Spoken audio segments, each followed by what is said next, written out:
How about now? How about now? So let me start that whole thing over again.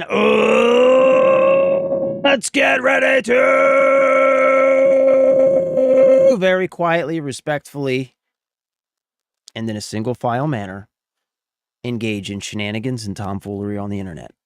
Welcome back, ladies and gentlemen. Happy Friday. I hope you're having a wonderful morning. I hope you're getting ready to have an even more wonderful weekend.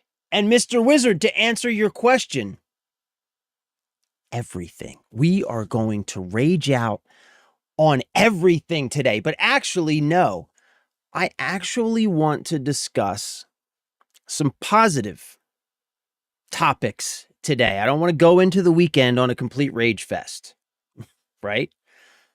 So, now that said, it's not unlikely that we may rage out over something at some point, because it happens frequently on this particular stream. Yes, I am aware of that. I happen to be a highly emotional individual. Okay. But as of, what we have officially planned, scheduled on the docket in the minutes, got some positive stuff I want to talk about today.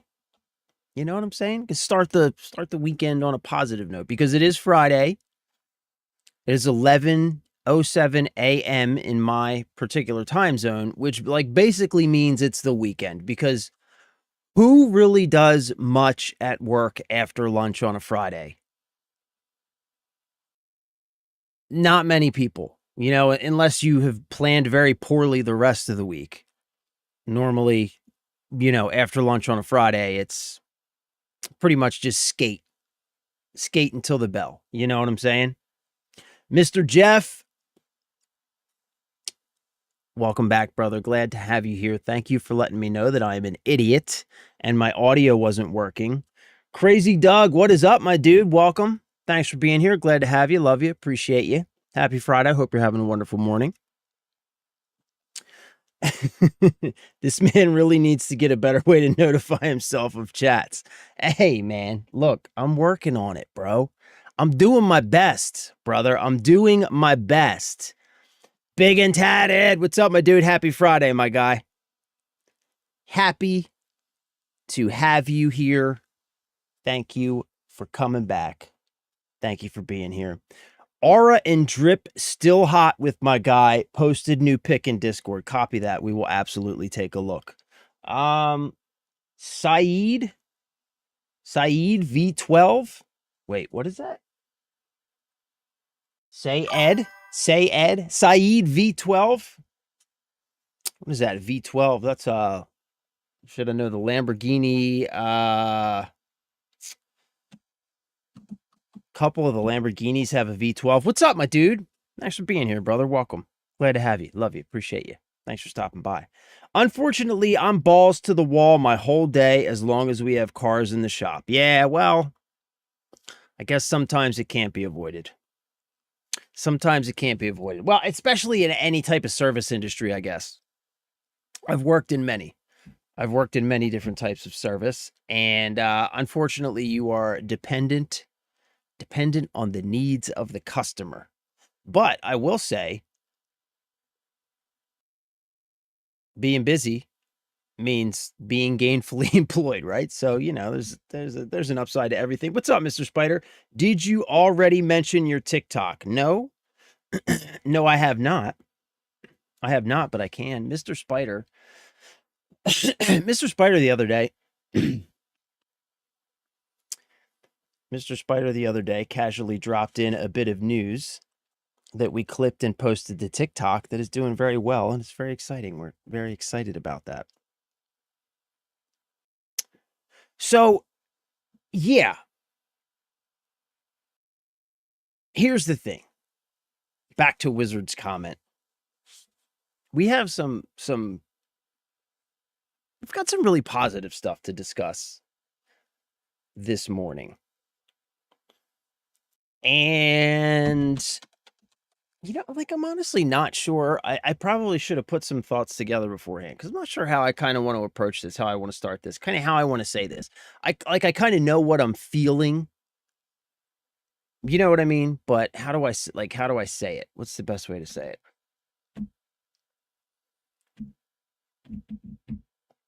I guess Crimson Desert.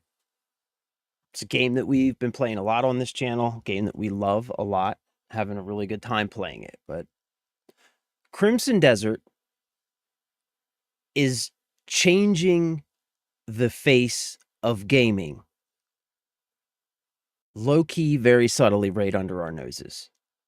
And I feel like a lot of us aren't even catching on to just how massive of a paradigm shift this particular title is ushering into the industry, especially in terms of single-player games.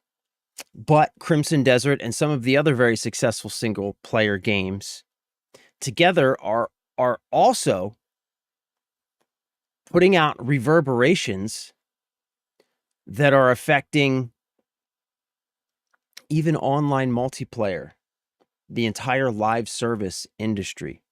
But Crimson Desert in particular is changing the face of gaming for the better, right? So when Crimson Desert launched, it was not perfect, right? It launched with some rough edges. It was pretty difficult. Well, I don't want to say difficult, but it was not the best onboarding experience, right? Being a day one early adopter of Crimson Desert, most people who fall into that camp will admit that the first few hours of the game were not doing the best job of convincing you that this was going to be a great game, right? It was a little wonky to get into. It was a little confusing at times. Like I said, there were some rough edges, some things that felt a bit broken or confusing. But Pearl Abyss was able to step in and I mean, within like 24 or less than 48 hours, I can't remember exactly, but very quickly after launch, they were able to step in and patch out a lot of that stuff, start smoothing out some of those rough edges. And those of us who made it through that immediately began reporting back to the community saying, this game's really something special. And we knew it back then that this game was really something special. But I think we didn't realize how special it was because since then, since that initial first very quick turnaround on that initial patch, which in and of itself is rare in this industry. In and of itself is rare in this industry. Most single player games, think about your favorite single player experiences, Skyrim, Red Dead, whatever, right? Think about your favorite single player experiences from AAA, big developers with big budgets and a lot of resources. And think about kind of what those games normally look like at launch. Normally there's a launch, there's probably a day one patch, which usually activates the game and might contain some bug fixes or something. And then the typical strategy is that the game launches and it kind of sits in that state for quite a while, sometimes months, before updates start rolling in. And then updates will come in. You might get after a couple months, you might get one big performance and bug fix update. And then a few months later, you might get some content changes or something like that. And then a lot of the time, that's it. The game will then sit in that state either forever or for a very long time. And you may see intermittent updates here and there. Think about Red Dead. Phenomenal game.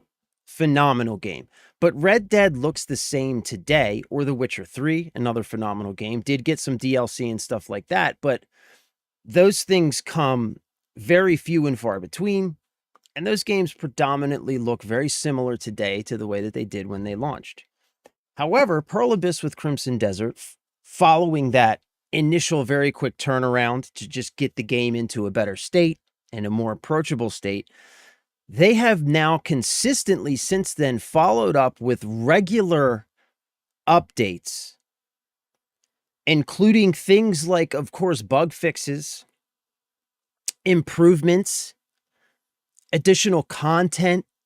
They have been actively responding in real time to community feedback and making changes to the game based on that feedback.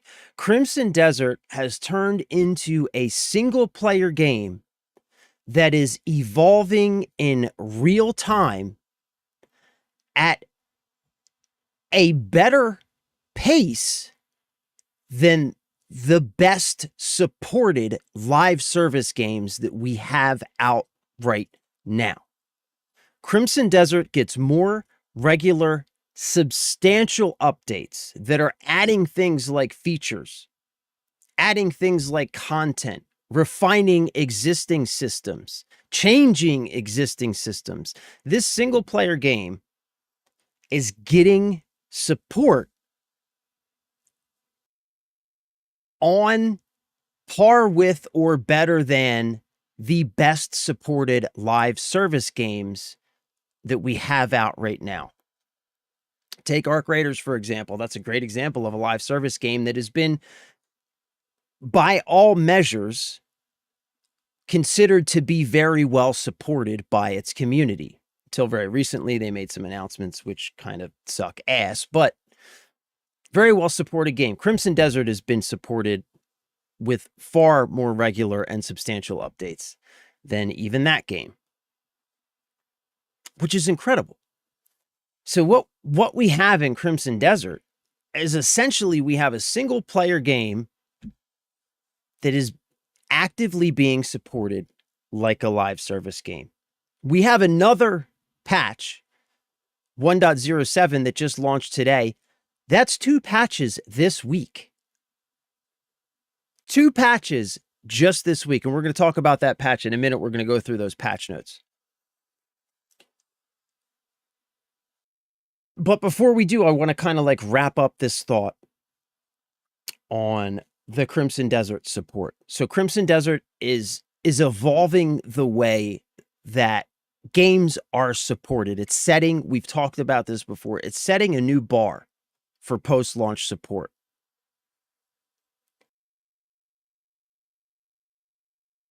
And that's a phenomenal thing for us as players. And because they have been setting that bar, the community has responded with just overwhelming support for the game. The game quickly sold over 5 million copies. It's been doing incredibly well financially.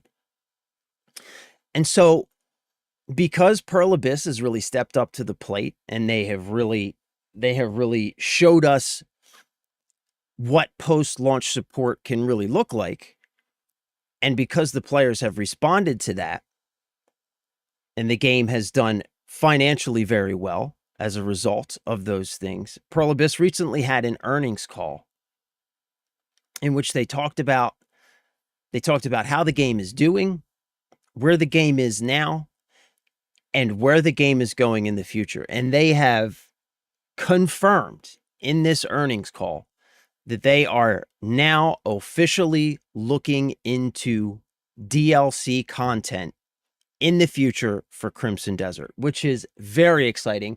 We've talked about this before. I think we kind of all assumed that it would be coming, but it is now confirmed. It is now confirmed in that earnings call. And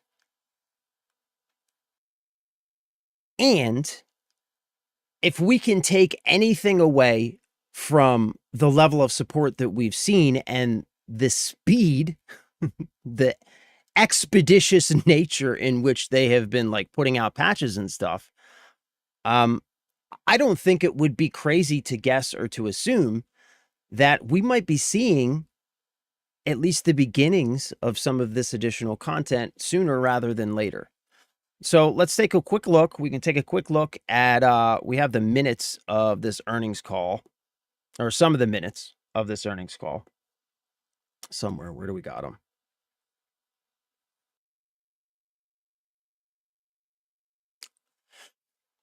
Maybe I don't have them exactly here. But anyway, let's take a look at this article. And this article talks about what was said in this earnings call concerning the DLC. So Crimson Desert devs tease DLC expansion. Players deem a day one purchase. Of course, players are already saying that they're going to support this and pick it up day one. We, of course, will pick it up day one on the channel. Crimson Desert developers have confirmed that a DLC expansion is on the way and will be a day one purchase for its legion of fans. I think most of us had an inkling that the hot new fantasy RPG of 2026, Crimson Desert, could be a good game, but I doubt few would have predicted the huge success it has become and continues to be. In our review of Crimson Desert, we scored it an excellent 8 out of 10. This is gamingbible.com, by the way. Crimson Desert, while a bit janky at launch, has been overall well received from critics and fans alike. What's more, the indie developers at Pearl Abyss, like the fact that Pearl Abyss is considered an indie developer is like kind of crazy, but also I think like kind of true and just amazing that somebody who isn't even considered a AAA developer is supporting a game at levels that AAA developers haven't been able to achieve like ever. Work tirelessly to address fan feedback to improve the game. So if you never quite clicked with the game at launch for whatever reason, it might be worth dipping your toes back into Piewell to see if any of your issues have been fixed. So that's another thing, man. Like, I think just kind of puts this a bit more succinctly. Like, this game it hasn't just been patched and supported, but it has continued to evolve with the community, so that already, like a couple months after launch, it's a very different game than the game that it was on launch day, which I think is really cool. On April 15th, 2026, the Crimson Desert social media channels announced that the game had sold over 5 million copies across all platforms. This was within like a week of launch, I think, that this happened, which is awesome.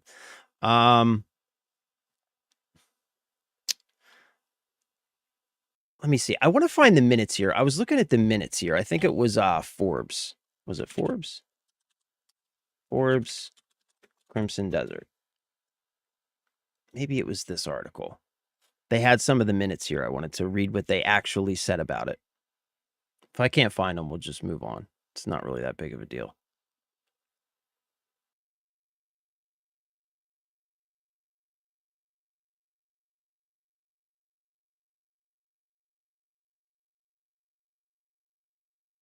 Yeah, here's some information. So, Pearl Abyss has spoken about the prospect of this DLC during its earnings report, where it revealed that the game had brought in $178.8 million so far. Not bad. If that seems somewhat low, it doesn't seem low to me. That's only because that was the first few weeks of launch. Oh, okay. And it has sold a few million more copies since. Full year revenue is projected to be anywhere from 430 to 514 million. I thought 178 million was a lot. An interesting note is that the Korean game sold 80% of its copies in North America and Europe, making it a big Western hit. That's interesting. I didn't know that. Here's what Pearl Abyss said about its future Crimson Desert plans, and this is from that earnings call. New pipelines and growth strategy, Crimson Desert will continue to focus on enhancing user satisfaction and driving new sales through continuous updates, while expanding its market presence through platform expansion. In addition, we are currently exploring various ways to broaden the game to the next level, including DLC. We will share details once the concrete plans are set. So that's awesome. Very exciting. Confirmed. They are actively exploring DLC and are working towards putting concrete plans in place. So this isn't like we might consider DLC. No, this is, we are working on DLC and we'll have news for you once we have like a timeline and a plan hammered out, which is awesome. Very exciting. Very exciting. And yeah, man, I think it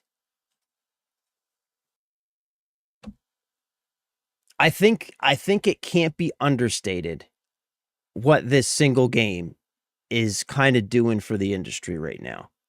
And it's doing good things for us as players. It really, really is. It really, really is. I don't think I've found a bug yet in Sub 2. Have you hit I was watching a video about Sub 2 yesterday, Spider, and have you hit the early access walls yet? Apparently, like you get to a certain point and you just can't go any further because the game's still in early access. Have you hit those walls yet? Cherry Pepsi, that's why it will get Game of the Year. Yo, you know what? I think it's a real contender for Game of the Year. I do. Listening to its player base and letting them steer the direction of game changes. Yeah, it absolutely, Perlibus absolutely has been listening to the player base, responding in real time, and letting the player base decide kind of what they want out of the game, and then implementing those changes into the game, which is just, it's so refreshing, man. It's so refreshing, especially like for somebody like me who I'm gaming right now more than I have gamed in many, many years. So, like leading up to starting this channel, I was playing a lot of Call of Duty. And that was kind of like the game that I played because I didn't game a lot. So I had like one game and I would play it few hours a week, maybe. And like coming from an experience like that, where you have a multi-billion-dollar development machine behind the game that just actively and aggressively ignores its player base when the players are unanimous in what they want to see out of the game and they are vocal and clear about the changes that they want to see in the game, and then the developers just completely ignore that, to then come to an experience like Crimson Desert where the developers are actively engaged in the discussion, are taking the feedback on board, and then are implementing changes within the game at lightning speed based on that feedback. It's just refreshing. And that's what I mean when I say that they're changing the industry in ways that cannot be understated. Because it isn't just a few people playing this game and experiencing this either. It's a lot of players. So this kind of interaction and mutual respect between developer and player is going to become expected as we continue to move forward, which it absolutely should be, Now, that being said, it is also important that as a developer, it's also important that as a developer, you remain kind of the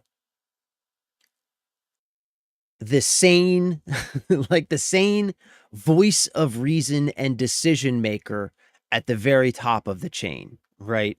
Because there is always the risk that you can listen to players too much and you can end up just kind of making the game confusing, too broad, and like kind of unfocused, right?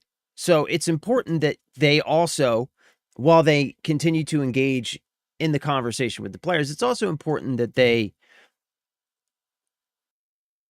are honest and know when to say no, which I think, like, so far it feels like they have been making smart decisions about the changes that they implement. So I don't, I wouldn't imagine that would change anytime soon, but it's definitely a caveat, and it's something to be aware of as the developer, that like as players, we oftentimes will ask for things that in the long run might not actually be as good for the gameplay as we think that they will be. So, there's a balance to be struck there. Or at least nominated. Yeah, Ginger, what is up, my dude? Yeah, I think it's all but guaranteed for at least a nomination. It's definitely a contender for game of the year. But that said, we've gotten a lot of we've gotten like an abundance of great games this year and still great games to come. Like we've got Crimson Desert, Resident Evil 9, Pragmata, Lego Batman comes out in 4 days. I'm so fucking stoked for Lego Batman. Oh my God. I'm so pumped for Lego Batman that I could just put my head through a wall. So, it's definitely a contender for game of the year, but I think fortunately for us, I think that I think the contention for game of the year this year I think it's going to be a tight race. And that's awesome because that's what we want as players, right? We want multiple games that are so damn good that it's hard to choose which one is the best. But I think 1000% Crimson Desert's a contender. It's on the list. Absolutely. There's no way that it's not. Minalka, what is up? Tanisha, hey. Hey, how are you? Welcome. Thank you. Thanks for being here. Glad to have you. Thanks for stopping by. Love you. Appreciate you.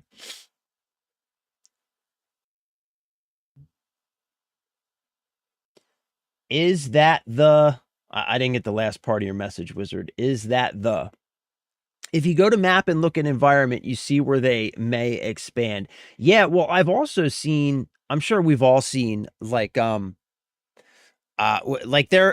are plenty of people who have like broken out of bounds and have showed that out of bounds on the map are areas that are fully populated with NPCs, enemies, towns. So there's plenty of content out there already.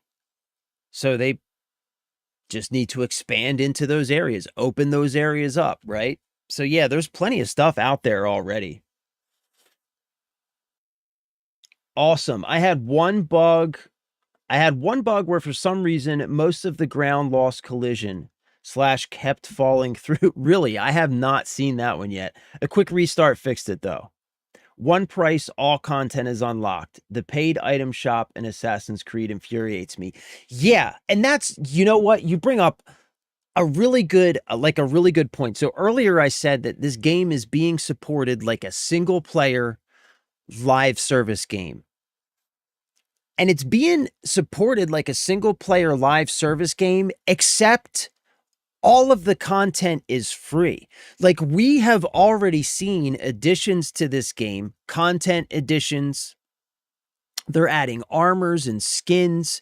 Like we have already seen mounts, right? We have already seen in-game playable content changes to this game that if you were to see those changes in a live service game would 100% be locked behind like some sort of like event or paywall. But this game, we paid our ticket price and everything is included in that ticket price, even the stuff that they're adding post-launch. And it's just, again, that's what I mean, man, when I say that they are changing the industry for the better because they're setting all of these examples and they're setting all of these that bars that we as players, right, are going to expect that other developers live up to in the future, you know? And that's awesome because we had kind of gotten into a position, again, going back to companies like Activision, Microsoft, like we kind of like had gotten into a position where as a player, it started to feel like you really just, it started to feel like your opinion and your voice didn't matter.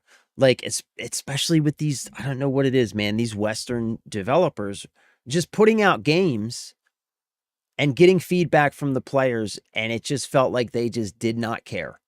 They were going to do what they were going to do. We're going to release another live service game. We're like, you know what I mean? They're just going to do what they're going to do and they don't care what you think about it because what choice do you have? You're going to buy it. You're going to play it. Right. And I feel like that the tide is changing on that. an open world game. Well, wait, an open world game where you can go at your own pace and explore while also being able to put the controller down for a few days and still have so many things to do. Epic. Yeah.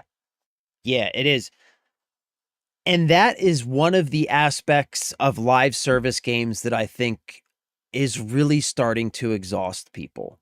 Because we've had live service games for a long time. And listen, I'm not saying that there are no good live service games. That's, that's not what I'm saying at all, and it's clearly not the case. There are great games out there that are run as a live service, and they're a lot of fun to play. But one of the things about live service that just really can get exhausting is the fact that you are made to feel like you have to log in every single day or you're going to miss something. You're going to miss that new skin. You're going to miss that new weapon, that new content, whatever, whatever it is. The FOMO strategy is used aggressively in live service games. And I think that the success of a game like Crimson Desert, and Crimson Desert specifically, because of the way that it's been run, because of the amount of time that you're able to put into this game, is that it is a game that can be played like at the levels that you would play a live service game. It's a game that you can sink the kind of hours into it that that developers would hope you would sink into a live service game, but there's no FOMO attached to it. And I think a lot of us are realizing how exhausted we were, but didn't even know it. By diving into a game or into this game, we're realizing how exhausted we had become by the live service treadmill, by feeling like you have to log into the same game every day, or you're going to miss this, you're going to miss out on that, you're not going to get this. And it's just like, man, you're going to miss this event. And it's like, it seems fun at first because there's like always something new going on. But since we broke away from the live service model on this channel, which kind of started with Resident Evil and then led into Crimson Desert, I have to say that I am having more fun playing games with you guys than I was ever having playing live service games. And that's not, I mean, that doesn't mean like when we would actually group up and play. Of course, that's fun. But I just mean like an overall day-to-day, like how much fun am I having? How much do I enjoy my gaming time? And it just feels like we're always doing something different. We're always exploring something new. And it has just been so refreshing. It's been amazing, And I don't think that I'm the only one who's feeling that. And I think that this game has been a big part of that for a lot of people. And again, not this game only, because there have been other amazing single player games that have come out very recently that have done extremely well. And I think all of that is a testament to kind of what the issue that we're talking about here, that whole exhaustion with the live service industry. And this game in particular, though, being supported like it is, like a single player live service game, it's like a shot across the bow to games like Fortnite, Arc Raiders, Call of Duty. It's a shot across the bow, man. It really is. And I think the live service industry in general is kind of starting to fall apart. That empire is starting to crumble a little bit. I do not think live service games are going to go away. But if I had to guess, I would say we're going to see far fewer of them moving into the future than we have seen over the last couple of years. Cryptic, what is up, brother? Welcome back. Glad to have you. The problem with COD isn't that they don't listen to the players. They seem to only listen to the E-League players. Yup. That's a huge problem with COD. And they listen to them too closely. Go back to what we were saying about, as the developer, needing to be the level head that's the decision maker at the end of the day, right? Because like back in like the Warzone 1 era, when Warzone really started blowing up, and they were listening to the streamers and the competitive players, and they listened to them a little too much and like kind of ended up ruining the game, and they had to like completely re-release the game as like a 2.0, and so that you run the risk of that. Anyway, the as they use them as an echo chamber. Yeah, they absolutely do. Let me start this comment over again, because this is actually like, this is exactly what's going on with COD. And it makes me sad. Let me just preface this. I'm not a COD hater. Like I just said, I play a lot, or played. I haven't recently, but I've played Call of Duty for a long time. I love Call of Duty. I want to see Call of Duty do well again. But in order for Call of Duty to do well again, they need to dramatically change the way that they approach the game and the way that they engage with their players and their fans. They need to start taking their fans more seriously, being way more transparent, and engaging in the conversation. And they just haven't done that. They haven't done that yet. But anyway, let me read this. The problem with COD isn't that they don't listen to players. They seem to only listen to the E-League players, as they use them as an echo chamber. The problem with that, most of these esports players are only looking to better their gameplay to lead to more revenue. Not all, but most. I mean, that's true. That's true. And you can't fault them for that, right? Because of of course they are, because that's what they do. Which leads to the trash changes we see in that franchise, which is also true. And why we don't see changes in cost of add-ons, because those players receive most for free. And these are all really good points. And like, these are points that I think some people are going to probably initially kind of like recoil at and kind of want to fight back against, but it's true. And it isn't the fault of the big streamers and the competitive players, because they're just doing what's in their own interest. And it's exactly what they should do. Right? They're competitive players, and so they're doing exactly what they should be doing, which is following their best interest. Cannot fault them for that. There's nothing wrong with that. There's nothing immoral about that, right? Doesn't make them bad people. But when a game leans too heavily and listens too much to that type of player, and caters to that too much, like what's happened with COD, with skill-based matchmaking and everything else, is that the game has become so competitive, even in the casual playlists, that it's not fun to play for the casual player anymore. Like, that's at the root of why you've seen so many players leaving Call of Duty. Like, look at the player numbers on Steam. And I know it's just a single platform, but player numbers on one platform are going to be indicative of player numbers on other platforms. You can absolutely translate that across.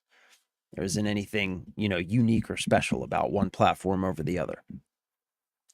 And they've lost like 80 or 90% of their players from like back when was it like Modern Warfare 2 was huge, right around the Warzone, when Warzone was blowing up during the lockdowns and stuff like that.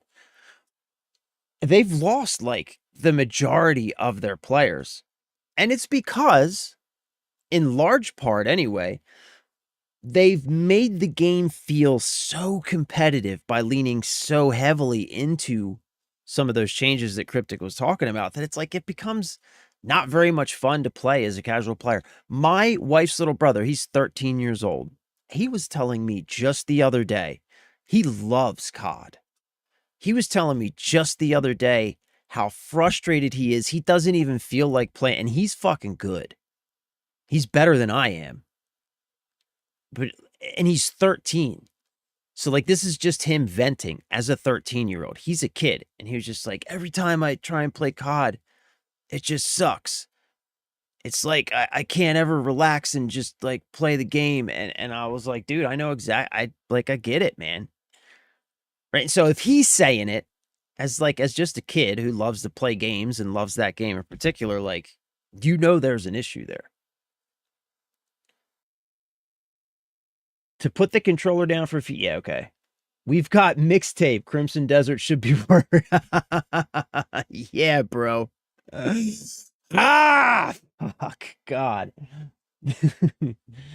Don't get me started on mixtape. I know, man. We had a whole conversation about that the other day. Jefferson Young Simba, game of the year is a contender, but it will definitely get community.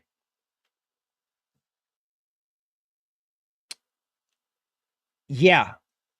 I mean, I agree. It's absolutely a contender for game of the year. It's absolutely a contender for game of the year. Mixtape is an interactive music video, not a game. Bingo. That's exactly it. Instant gratification games have put everyone in a grind. Sanchez, oh, what is up, brother? Welcome back. Haven't seen you in a while. The problem is that they lie. Yo, bro, you ain't fucking, yeah, you're not wrong. You ain't wrong, bro. You are not wrong. Live service gotta go. I agree, Scarecrow. I think, like, I think the live service model, just in general, it's like, especially the way that it has been implemented in modern gaming, is at its core, it is a predatory business model. And in its current iteration, the way that live service games currently work, long term, it's just not going to work. Players just aren't going to put up with it forever, because players, even the casual players, those who aren't terminally online, like most of us probably are, even the casual players are starting to feel that exhaustion and are starting to realize, they're starting to see all these little ways that they're being manipulated and preyed upon by these live service games. And so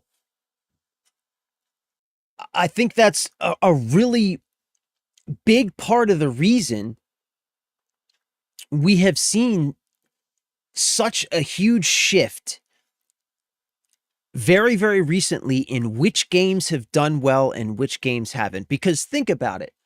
In the last couple months, we've seen a handful of single player releases just dominate the industry, just dominate the entire gaming scene. The entire community is playing one or all of these single player releases.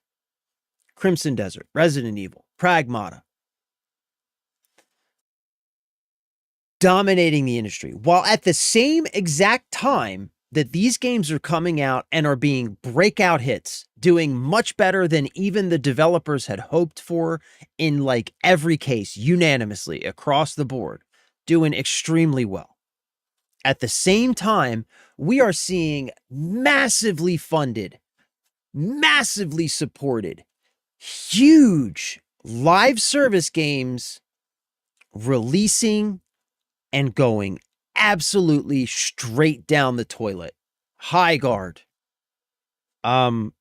Marathon. There have been others, right? Like,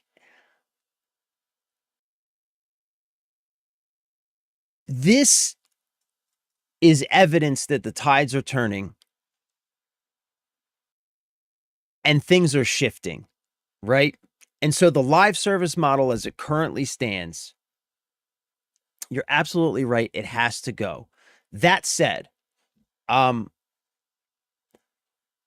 I don't necessarily think that live service as an idea is all bad, right? Because, like, we have the infrastructure and the technology now to support games in a way that they weren't able to be supported in the past.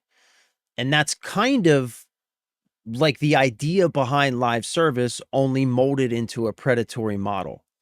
So if these companies want to, I think, make live service games in the future that are going to be successful, they're going to have to look at a game like Crimson Desert as like sort of the blueprint.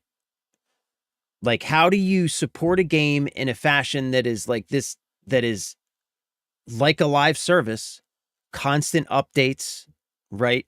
A game that feels like a living, breathing world because it's like literally evolving in real time, but do so in a non-predatory manner. And if they can figure that out, then maybe they can have their cake and eat it too. But yeah, the way it currently is, it's no bueno. This game also does a great job of incorporating their entire map throughout their entire game. Always a reason to go back to an area for some quest, research, or armor. Yeah, that's 100% true. That's 100% true. And they've even improved on that, right? With the with changes that they've made post-launch. Like the reblockade feature, the rematch against bosses feature, right? Like they've even improved on that and made it feel even more like a living world post-launch, which is why it's feeling more and more like it's like a single player live service game. I'm a COD hater now. Used to be a longtime fan. Yeah, like I'm kind of in the same boat. Like I hate what COD has been doing lately. I really do. I hate the current leadership. I hate the decisions they're making. I hate the direction that the game is going. That said, though, I don't hate the franchise. Like, I would love to see just a complete 180 in direction for Call of Duty and to see that game become fun again, to see it become player focused and fun again. I would love to see that. That would make me very happy if that would happen. Do I believe that's going to happen? Not really, but it would make me happy if it did, so, I don't know. But yeah, like I don't want to call myself a COD hater because the franchise, man, Black Ops 1, God, I love that game. Black Ops 2, love that game.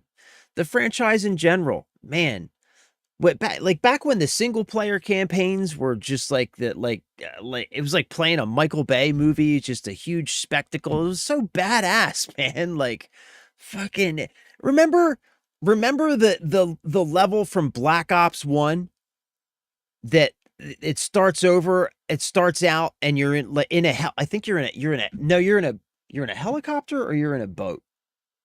I think you might be in a boat. You're in a boat on a river in Vietnam and Fortunate Son starts playing in the background and you're just like firing this like freaking like this big freaking turret machine gun from the back of a boat while Fortunate Son plays in the background. It's just fucking awesome, man. I miss that. It's all about Battlefield. Battlefield's a whole other subject, man. Boy, did they drop the ball. I'm an old school COD gamer and it's just crazy now. It's not even fun. Yeah, that's the problem. That's exactly it. But again, like I would love to see it become fun again. That would be the ideal. What? End goal for me, right? Like some people would say, "Oh, I just want to see Call of Duty die, just let it go away and do something different." And like I get that, but for me the ideal the ideal turnout would be that Call of Duty makes a complete reversal, complete change in leadership, a total change in direction, and becomes fun again. Because I've got a lot of nostalgia wrapped up in that franchise, a lot of good memories there. I don't want it to go away, but it's hard to see that. It's hard to see how that happens, unfortunately, If Arc Raiders didn't get Game of the Year last year for launching so late, GTA shouldn't be in the conversation. Did we have a launch date for GTA yet? We don't even have a launch date yet, right? I'm just waiting for a reboot of Parasite Eve. If that ever happens, I will be so happy. Damn, that's a deep cut, bro. Are they supposed to reboot that? Has anybody said anything about rebooting that?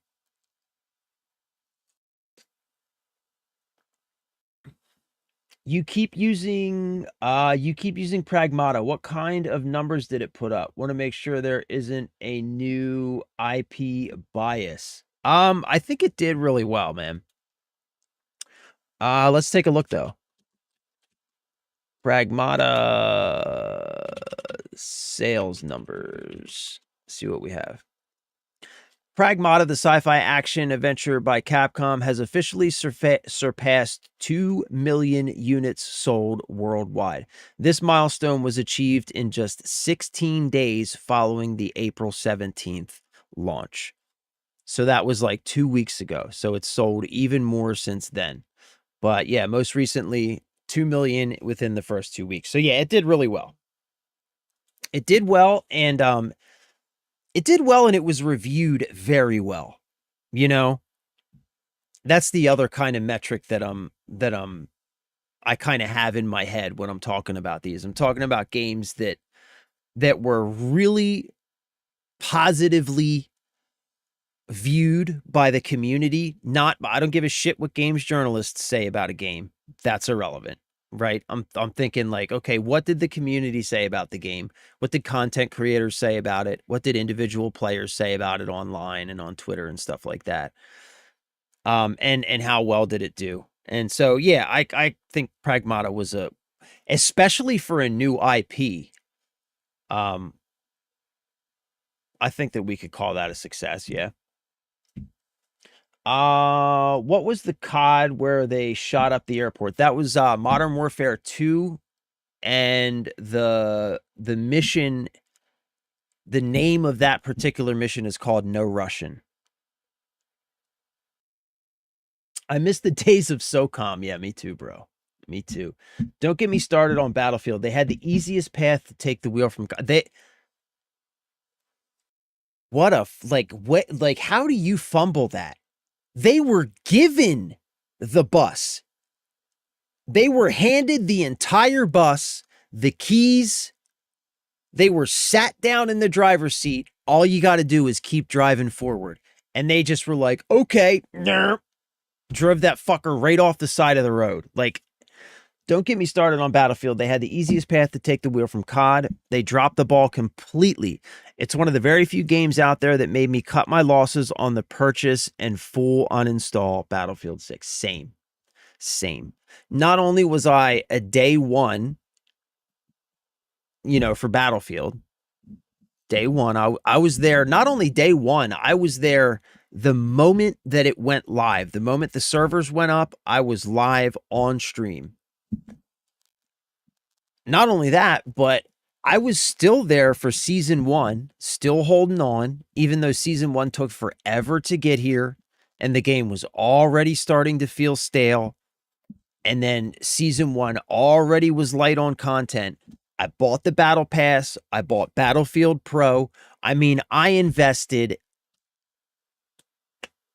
every opportunity I got. I was invested in that game. I wanted it to succeed. I was a believer, and I continued to be a believer long past when I knew that things weren't working. Because by season 1 already, I think it was clear that things were not going in a good direction. But yeah, same. I got to a point over the holidays where they did the whole Frozen map, and it was just like, I just got to a point I was like, I have no desire to play this. I'm done. I just have no desire to log in and play another fucking match on any of these maps. Like, no desire at all. And I'm done. And I walked away from it. Same. I've not seen anyone talk about Parasite Eve. I wish they would though. Yeah, I haven't seen anything either, but you said a reboot, so I didn't know if I didn't know if that was a thing that was being discussed, or I mean, that would be awesome. I'd be down for that. I would be down for that. GTA 6 November 19th, I thought. Is that what it is? November 19th? That is pretty late. That is pretty late. GTA 6 release date. Okay, yeah. Grand Theft Auto is scheduled to release worldwide on November 19th. Yeah, that is pretty late for PlayStation 5 and Xbox Series XS. Yeah, you'd almost think like, I mean, I guess though, like the cutoff has to be at some point, right? For game of the year. Like it's got to be at some point, and some games are going to be close to it, and some games aren't, I guess. But yeah, I get what you're saying. That is late as fuck. I was day one early access before full release. They even sent a survey of suggestions before final release. Not a single thing changed. What a shame, man. They had everything in the bag, dude. And not only that, like they had so much positive like community sentiment behind them as well. Remember like everybody not only were they kind of handed the keys, everybody wanted them to succeed. Like everybody wanted to see it happen. Everybody was rooting for them, and like they just shat all over their player base. They just were like, "Oh, you guys are receptive now? Okay. We're just going to shit down your throats then." And they just took advantage. They saw that window and they were like, let's grab as much cash as we can while this window's open. Instead of fostering the community in a positive manner and growing the game. Man, I can't ever see like, apparently this new season has released, like season 3, 4.5 years later or whatever. It's finally come out and people are saying, oh, it's good. Nah, I don't even care, man. I don't care how good people say it is. I just have no interest. No interest at all. Yeah, the internet had a problem with the relationship with the game's protagonist and girl. Yeah. Yeah. We talked a little bit about that the other day. How the same people who had a problem with the father-daughter relationship in Pragmata are okay with the underage graphic tonguing in Mixtape. Those people, they're dishonest. They don't actually care about anything. They don't care about anything. The only thing that matters to them is that yeah, I'm not even going to get into it. The update for season 3 is pretty good, but I feel it's too late. Yeah, agreed, man. Agreed. That's what I've heard. It's good, but it's like it's too late for me. I'm not reinstalling and like, you know what I mean? Just it's not going to happen. It's not going to happen. And I was dedicated to that game. Like I've said it before, this channel was launched for Battlefield 6. This was supposed to be a Battlefield channel. That was the plan. Like, you know, like honestly, that was the plan. This was going to be a Battlefield channel. So, you know, it just got worse and worse every day from launch with removal and disablement of features. Yeah. Calling in sick that day. Yup.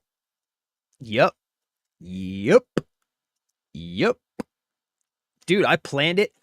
That the beta weekend, not only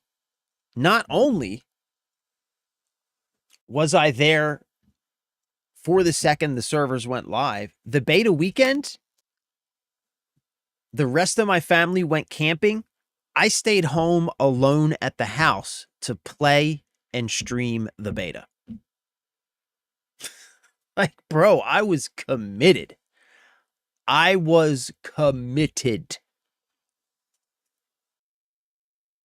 Anyways, have a busy day today. Gonna lurk for a bit. Have a good stream. All right, brother. All right. So last thing before we jump back into Crimson Desert, because I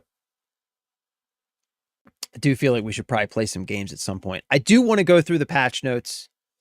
Patch 1.7 or patch 1.07 for Crimson Desert is now live. We're just going to go through these patch notes real quick. Fellow Greymanes, here are the fixes and improvements that have been added this patch. Major updates. This patch adds more bosses for rematches, new unarmed combat skills for Damien, along with various bug fixes and stability improvements. Patch is live now, should be available on Steam for both PC and Mac. So new additions added more bosses that can be challenged again in rematches. To prevent spoilers, details are listed in the drop-down menu below. I'm not going to open that up as always. I just never open spoiler drop-downs for patch notes. You know, if you want to see that, you can go check it out yourself. Damien added new unarmed combat skills. You can find the new skills by selecting fists in the skill menu. Damien and Unka added aerial stab for Damien and Unka. Cliff added blinding flash finisher for unarmed combat. Added additional wolf and bear types that can be registered as mounts. Added new reins for certain mounts. Then down here, got a bunch of fixes and like bug fixes and improvements. So fix an issue where the elegant carmine leather armor appeared abnormally. Fix an issue where the faces on the bounty notice could not be progressed in certain situations. Improved visual effects of champions' plate gloves. We will definitely be taking a look at that in just a minute. Fixed an issue where the Eastern Witch's fan would disappear when extracted. Fixed an issue with the cuckoo bird egg would occasionally disappear from the nest. Blah, blah, blah, blah, blah, blah, blah. So a bunch of fixes. Not going to go through every single one of them. Controls. Fix an issue where the eating animation would not be canceled by other actions while unarmed on easy or normal difficulty. Fix an issue where the hand wheel on the coil pillar could only be interacted with from certain angles. Combat/action. Unka added a charge phase to explosive strike. Improved chaining into stab when dual wielding with Unka. Improved general movement animation while unarmed with Damien. And improved most unarmed attacks and skills so that they can now successfully hit enemies lying on the ground. Okay. Some UI changes. Fix an issue where the icon for the Sword of Starlight differed from its actual appearance. Fix an issue where, when playing with a controller, certain key guides would show keyboard and mouse inputs instead of controller. Graphic settings. Fix the GPU crash for AMD GPUs under a certain driver name. And then there's some localization stuff and just some other random fixes. So not a huge patch here, but is a follow-up patch to the previous patch, because they mentioned in the previous patch that they were going to be adding some stuff for Damien and Unka, and they mentioned the armor, so they basically just did all that stuff. Added a few more bosses for rematches, and new mounts is probably the two big takeaways from this. So anyway, as always, Pearl Abyss absolutely crushing it with the post-launch support on Crimson Desert. Love to see it.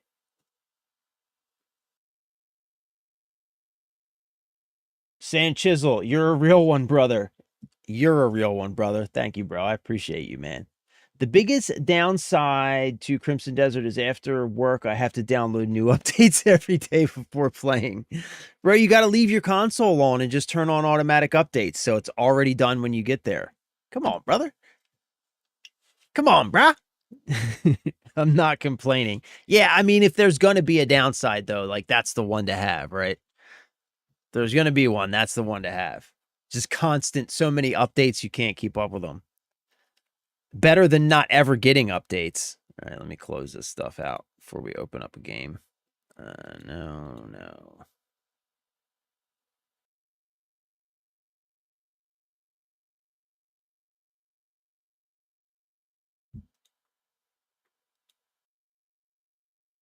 All right. I think we're good to go. Let's do this.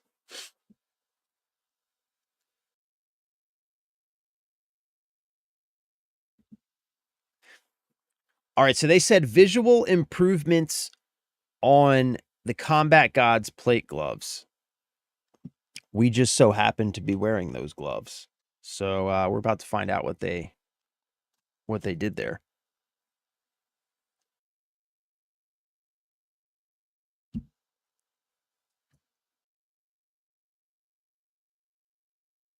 I will say one thing, man. 4 days. 4 days for Batman. Lego Batman. I am so fucking excited for Lego Batman. I am so pumped for that game. So hyped for Lego Batman that it is unreal. Just every day that it gets closer, I get more stoked for that. Goddamn, I cannot wait to play that game. Cannot wait, man. I don't know, like, you know, that's not true. I do know why I'm so pumped. One is because Lego games, I always like Lego games. They're always fun. And two, it's fucking Batman. And it's like not just a specific Batman. It's like the entire Batman universe wrapped up into one game. I cannot wait. I cannot wait to play that game. It's going to be so much fun. We're going to have a blast with that game. Can't wait.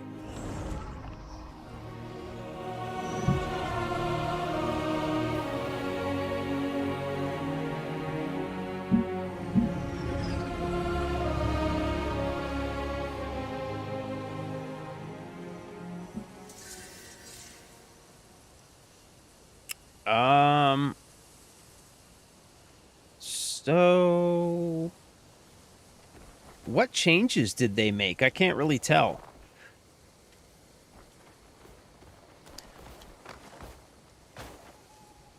I do know one thing. We absolutely teleported back to camp before we closed out the stream yesterday, but somehow we're back at this sanctum, so I don't know what that's all about. But did they add more, like, yeah, I think they added more electricity. They're like those little electrical arcs coming out of them. It looks like there's more electrical arcs coming out of them now.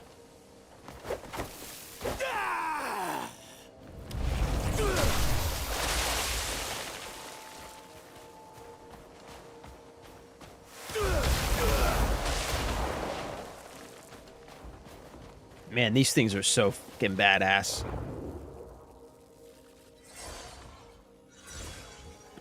All right, we got to head back to camp for a minute. We got to do some administration. And then, I mean, I don't know, man. I guess we could head back to camp. And did we get we got the...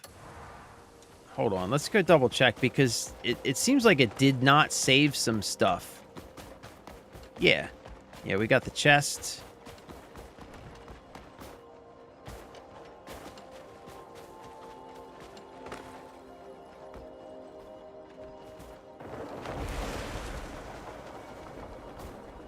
This thing's fully done, right?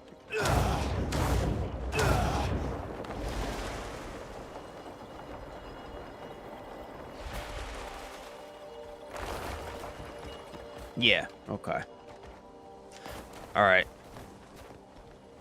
So I guess we can head back to camp and then we can we have one more sanctum that we need to clear for the Witch of Wisdom. That's the Sanctum of Absolution. And the Sanctum of Absolution is going to be a boss fight. So we could go try that. Yeah, we've got to defeat the Antumbra's Sword. So we can go try that. It's not going to be easy. We can give it a shot, though. We do have our plate gloves. So we need to go back to camp. We need to do a little admin. Then we need to go to the witch, and we need to swap out a couple gems. And we'll go from there.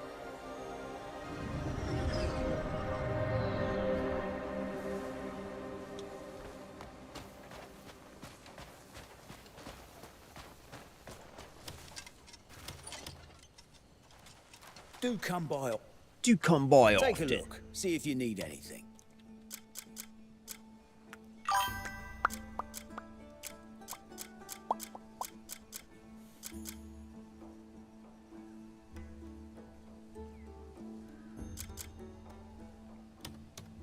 Fine craftsmanship, wouldn't you agree?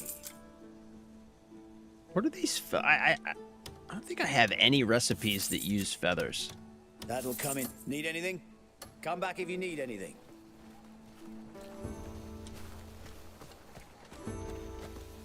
Finally got my combat god gloves and my lightning spear. Oh, I did not get the lightning spear yet. Where'd you get the lightning spear? Wait. Little Fitter, where'd you find the lightning spear? I didn't know there was a lightning spear. First, I'm going to be that guy. Check my drip. Oh, my bad. My bad. You're right. You're right. That's on me. Stand by. Stand by, ladies and gentlemen. We do have a drip inspection that we have to complete before we can proceed with other affairs. We do have a drip inspection that we have to complete. This is Big and Tatted's. Big and Tatted's new drip. Aura still hot. Dude, looking fucking fresh, bro. You got the solid gold sword? The gold shield? Ooh, looking hot, my dude. Looking hot, my dude. I do approve. What is that helmet? Look at that big-ass plume on that helmet. Look at that fucking plume. Look at that plume. Look at my plume and fear me. Looking good, my dude. Looking good. Think you need the Jester helmet.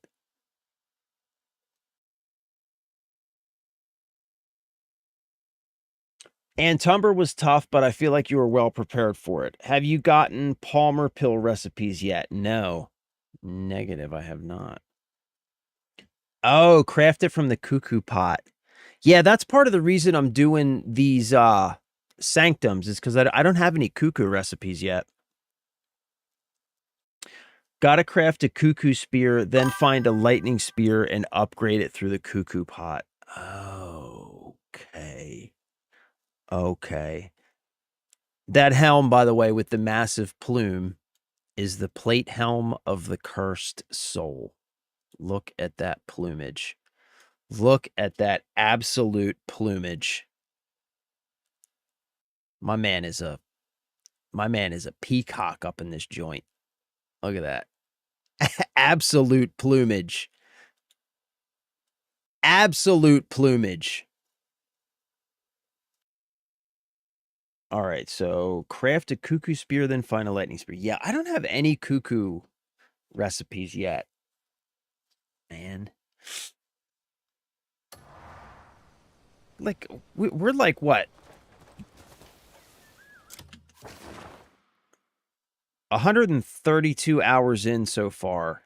And, like, I feel like I've hardly done anything, man. Anyway, it's all good. It's all good. Ain't no thing. All right, let's take a look at what we got going on here. Everything is level 4. I think. I mean, I'm like pretty much locked in. I'm gonna be maining these gloves. So I do want to see what I need to do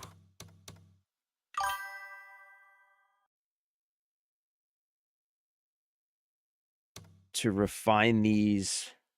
I need short hair hides. These fucking short hair hides, man. I never have enough short hair hides. I want to take these up to level 5, though. I never have enough short hair hides for anything.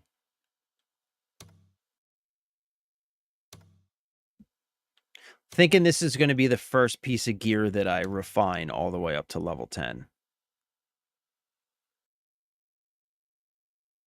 Yeah, this is going to be the first piece of gear I refine all the way up to level 10. I don't know why I'm always short on those stupid hides, man. Okay, so everything else is like level 4, which is pretty much what I want to take it to. Well, actually, this hat can refine this hat too. Because like this gear, this is stuff I'm definitely keeping. But I don't have the Abyss artifacts to do all this right now. So we've got the Orbs of Lightning needs to stay in the hat. We have, I think this will stay the way it is. What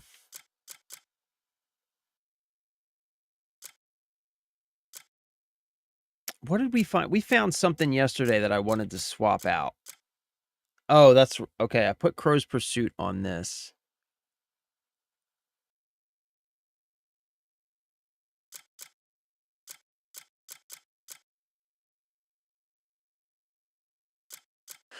Oh, you know what? I want to swap Ancient Retribution and Crow's Pursuit on these two. And there was something else we found yesterday. That's right. The 35% turning slash damage. We've got to get that on something. Yeah, we got to get that on something.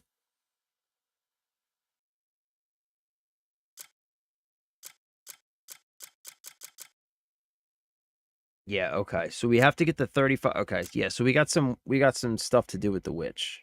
We've got some stuff to do with the witch.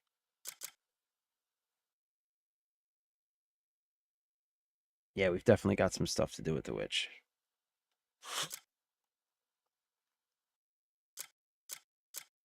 Okay. Yeah, we've got a little administration to do, but no big deal.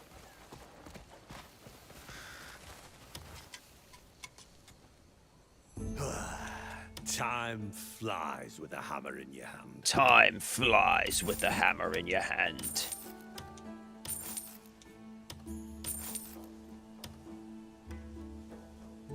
Kordav Mace.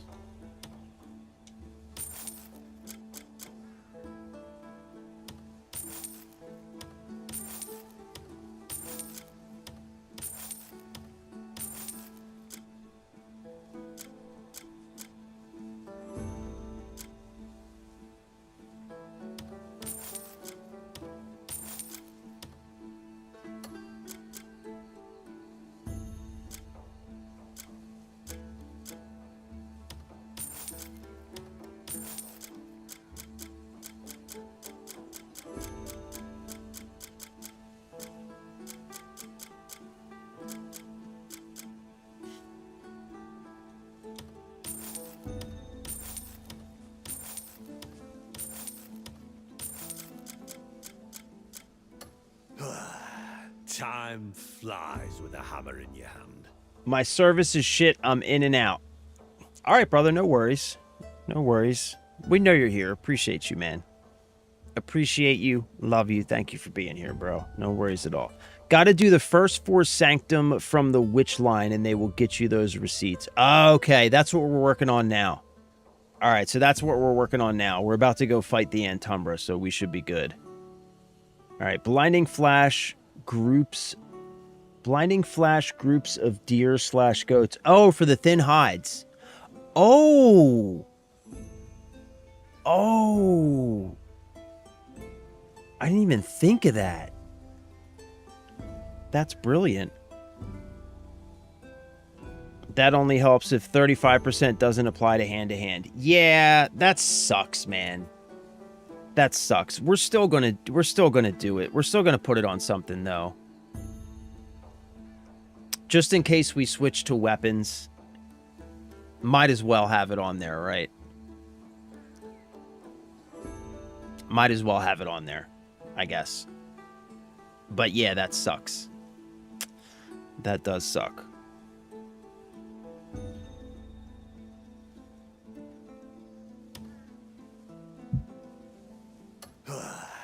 Remember, the gear makes the man. The gear makes the man. Remember, the gear makes the man. Remember. You got any good trading goods? I don't know, buddy. You tell me. You tell me. Oh, what's this thing? Ator's Wilhelm. It's kind of cool.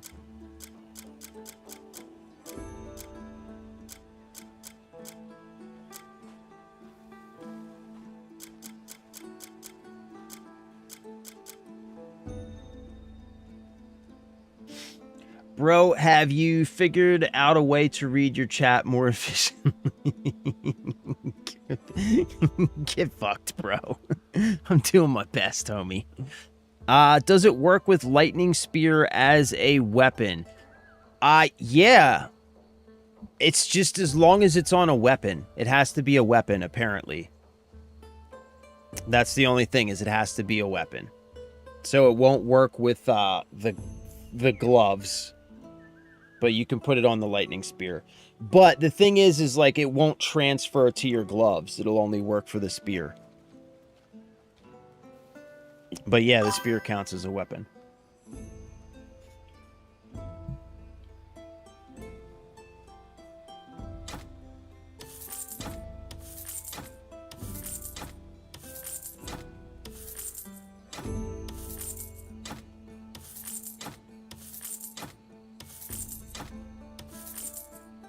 You got any good? Once you have another load of trade goods, bring them right to me. All right, so I want to run over here, drop stuff off at the house, then go to the witch, swap out some gems. Then we're going to come back to camp real quick, drop off all the gems that we have in inventory, put those in the stash. Then we're going to go head to the Antumbra and fight that guy. That's the plan. That's the plan.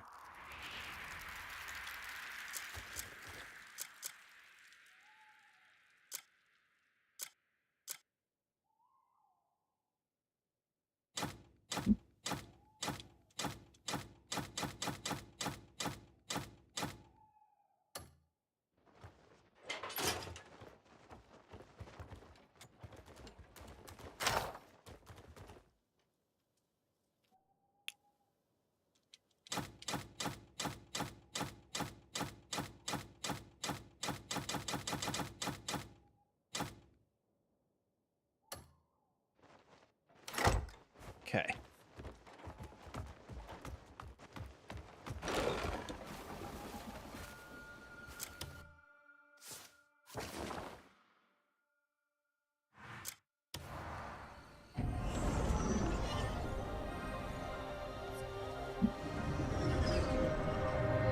Okay, so, Little Fitter, Ginger says the 35% gear, it can go on whatever. It just doesn't have any effect unless you're using a weapon. So I'll tell you in just a second all the different types of gear you can put it on. And he says you can put it on any of those types of gear and it'll have its effect on the weapons you're using, but you have to be using a weapon. It won't work on just the gloves, because the gloves, I guess, don't count as a weapon. Which sucks, because they count as armor. That's balls, by the way. That's absolute testicles. Act with goodwill. That is absolute testicles. Damn, I got a lot of light copper pouches. Modest copper pouch. Modest copper pouch. Paltry copper pouch. And wisdom will follow. Wait, I want to give her...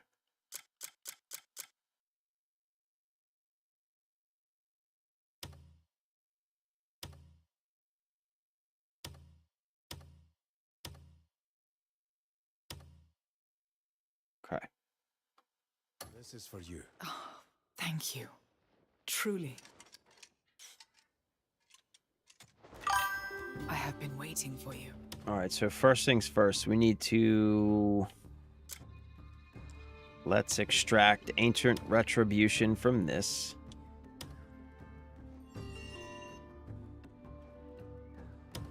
Okay. We'll probably swap out some of these too, but I'm not going to worry about that right now. We're keeping that in there.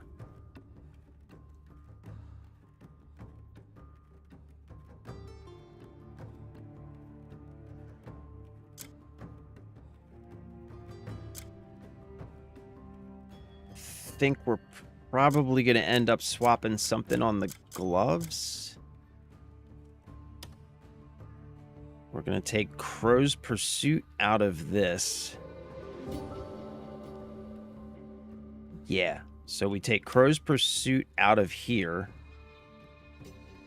We put this on the one-handed sword. And then we put... I don't know. We'll figure it out. We'll figure it out.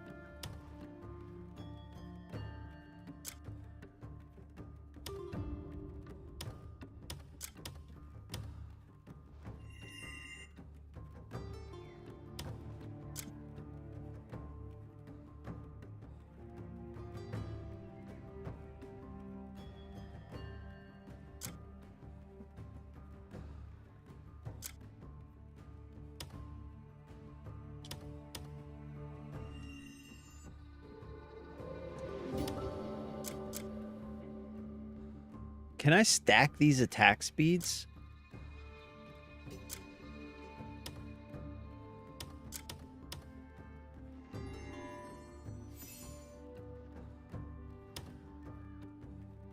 Welcome. Okay. So we want to put Crow's Pursuit on this.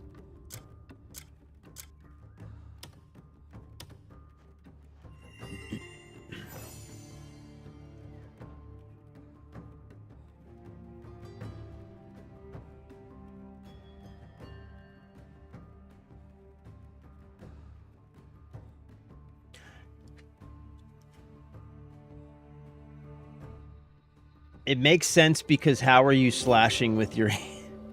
I mean, I want that damage, bruh. Butting in mid-combo. Assume y'all are talking about the 35% turning slash gear. It fits in all armor. Yeah, thank you, Michael.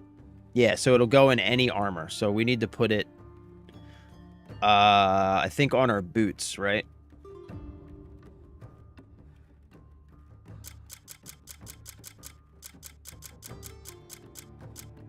I have been waiting for you.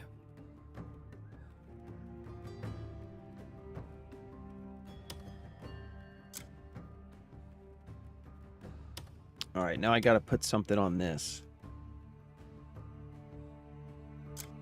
Wait, first let me see. I have been waiting for you.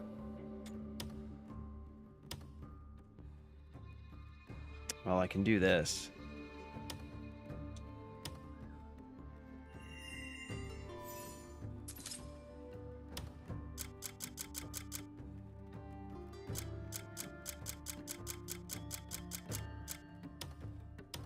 Okay. I have been waiting for you.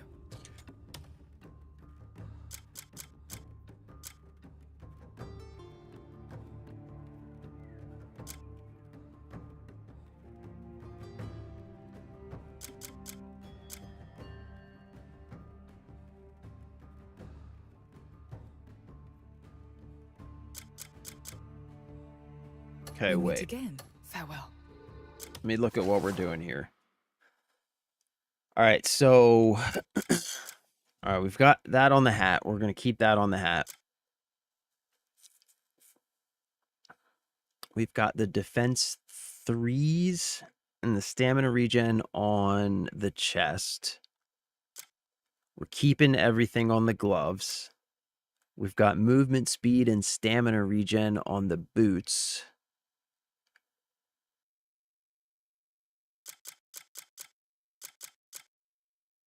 Okay, so we got to put something on Ignir. And we got to put the turning slash on something. And that goes on only armor pieces, you said, right? Yeah, only armor. So I think we swap out one of the defense 3s. Right? Swap out one of the defense 3s. Because I feel like the stamina regen's just too good. Should I swap out one of the defense 3s or the stamina regen for the turning slash? Because keep in mind, I'm not going to be using the turning... I'm not going to be getting the benefits from the turning slash often because mostly I'm using the Combat Gods plate gloves. But for those moments when we do switch to weapons, it's going to be really nice to have that additional 35% damage.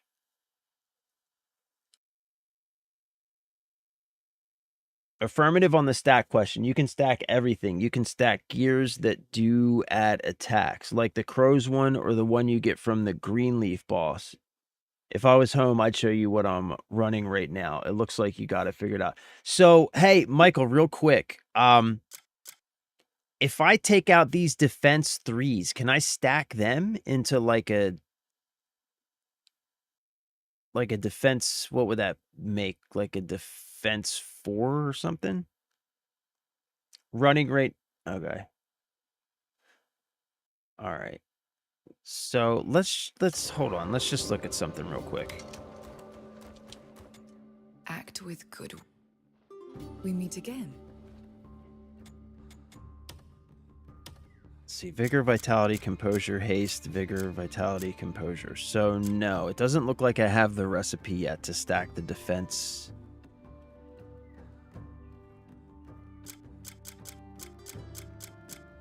Wander at your leisure. I hope you found. Or maybe it's just because I don't have any defense gears in my inventory. It's not showing up. What do I have? Destruction, swift. Oh, yeah, no, okay. Okay. So yeah, it's not going to let me stack them. Probably going to need a recipe for that.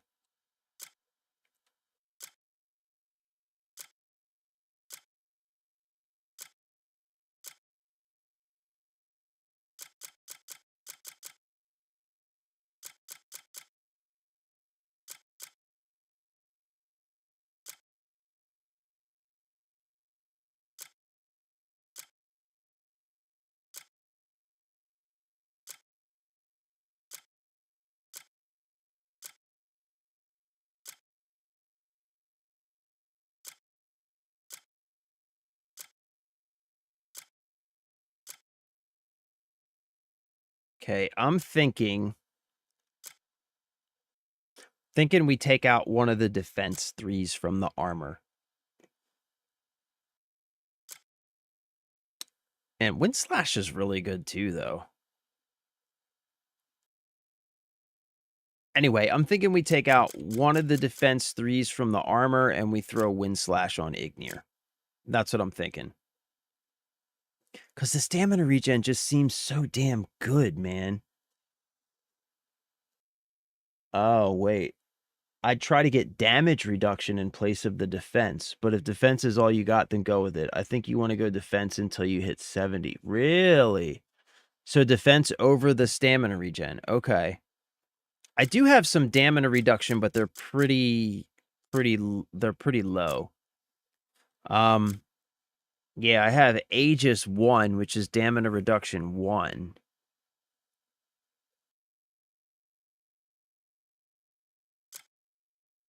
Is not great. You think stamina reduction 1 is better than a defense 3?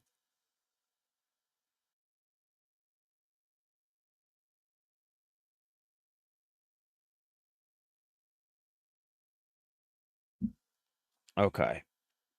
All right. So I'm going to take the stamina. Wait, hold on. What can I put that as stamina reduction? Maybe I can put those in something else.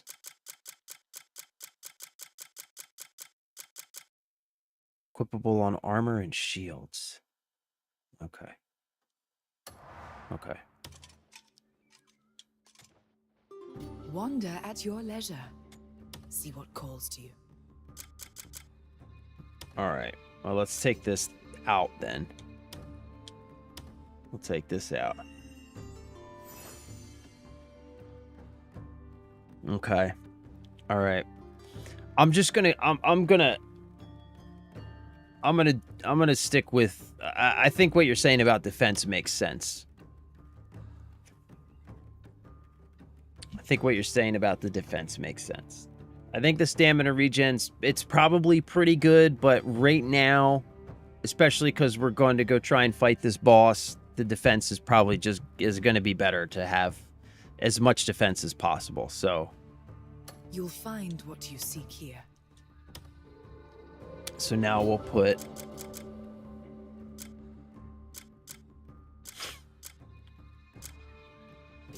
this one in here.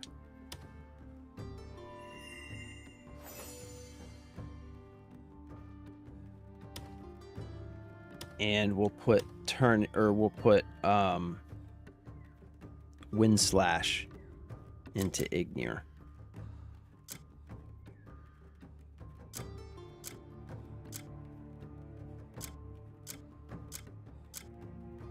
Yeah.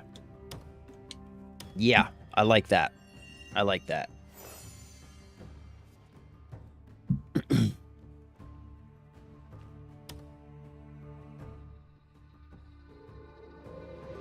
We meet again. May wisdom guide your paths. Okay, I'm feeling pretty good about this. So, Orbs of Lightning. We've got 6 defense, 35% wind or turning slash damage on the chest piece. On the 2 one-handed swords, we got Crow's Pursuit, attack and crit, Ground Surge, attack and crit. And Ground Surge is another. Ground Surge works really well with turning slash. So my turning slash now,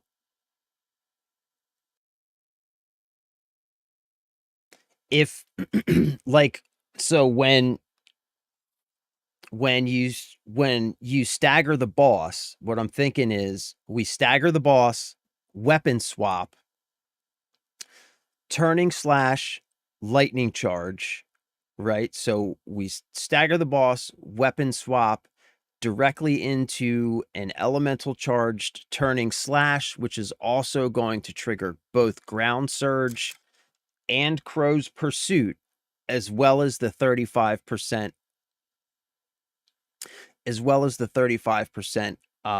additional damage, and then immediately swap back to gloves and just go from there, is what I'm thinking. That's what I'm thinking. That sounds pretty good. Oh, and then you know what I can do? You know what? Movement speed. I'm going to take the movement speed out of these boots. And I'm going to put the 6% stamina regen. So I'm going to get 10% stamina regen out of my boots. That's what I'm going to do. Because, like, what's movement speed really doing for me? You know? You'll Probably find not a what you ton. seek here. So let's take the movement speed out of the boots.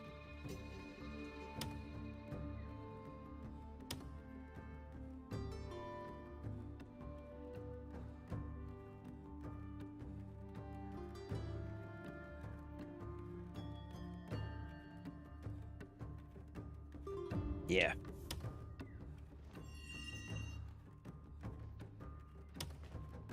We meet again.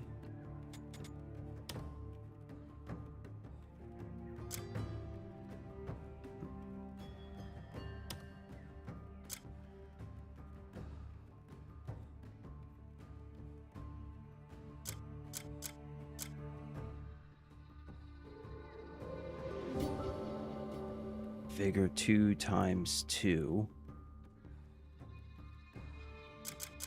And what do I have? I have... Ooh, I think I can make 2 Vigor 2s, actually. Hold on.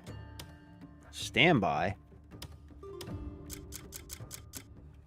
Let's take this out. We might be able to get 12% out of these boots. Wander at your leisure. See what calls to you.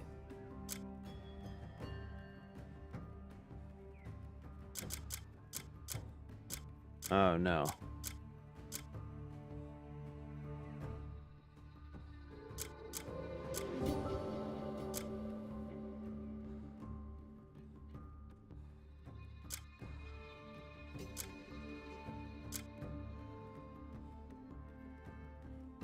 Oh, I need one more Vigor 1. Okay, whatever. It's all good. So let's do...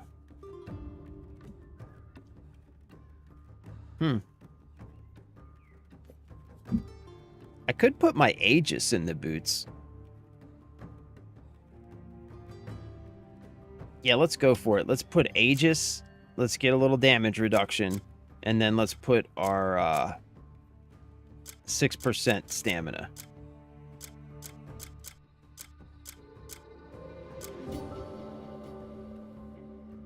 Yeah. Yeah. That seems good to me. Do you have Revive Shot skill maxed? Really good for increasing bosses. Oh, Evasive Shot skill maxed. Really good for increasing bosses stagger meter. I don't know. Let's take a look. You'll find what... I hope you found what you... All right, so... Hold on. First up, we're looking good here, right? Orbs of Lightning. Defense 3, 35% turning slash. I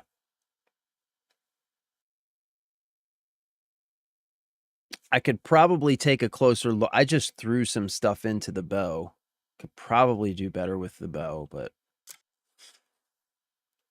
Okay. I'm feeling good about this. Okay. thought.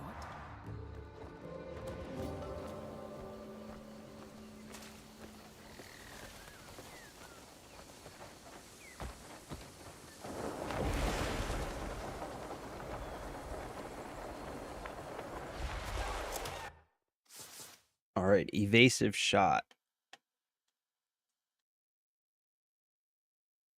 Oh, that's down here, right? Focus, focused shot, keen senses.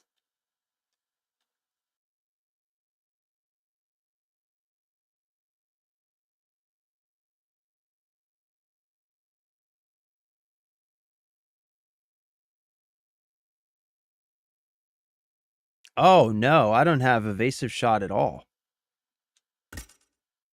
What's evasive shot? Press B twice while aiming to sidestep an enemy and release an arrow. What? Why don't I have that yet?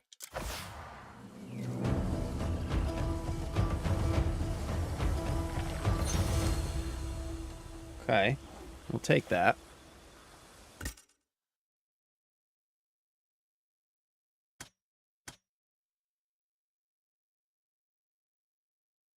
Okay, but you have to be aiming, right?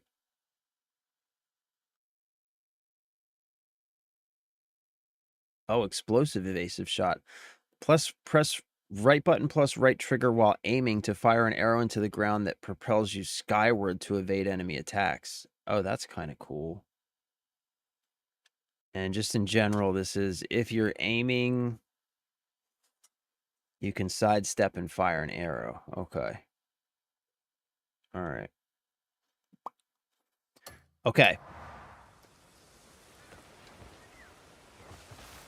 All right, so here's what I'm thinking, right? So we, like, if we're fighting the boss, right? Boom, boom, boom, boom. We stagger him. We switch. Shit, hold on. We gotta wait a little bit.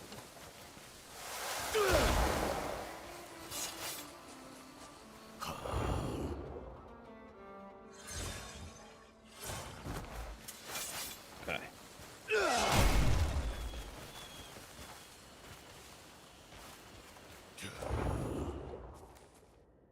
All right, so it'll be switch.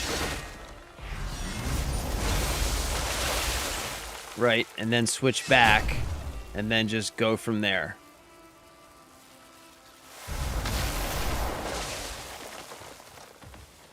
Okay.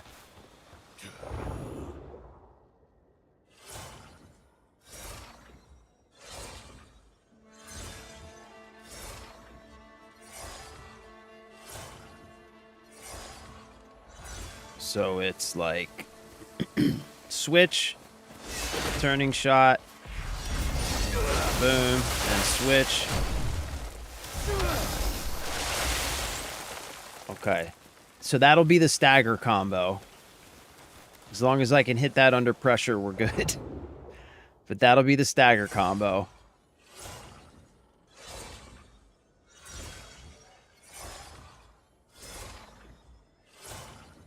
Right? So it'll be like... boom.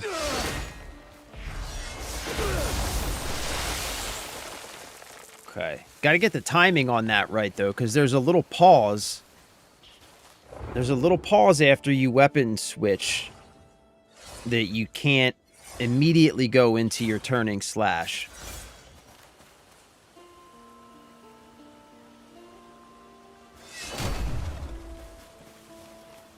So there's a little pause, so it's...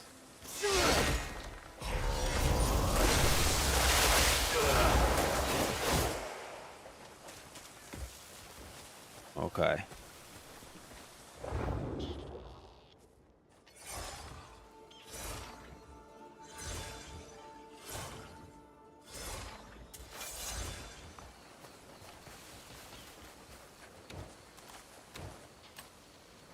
All right, so it's going to be weapon swap, turning slash, weapon swap, and then...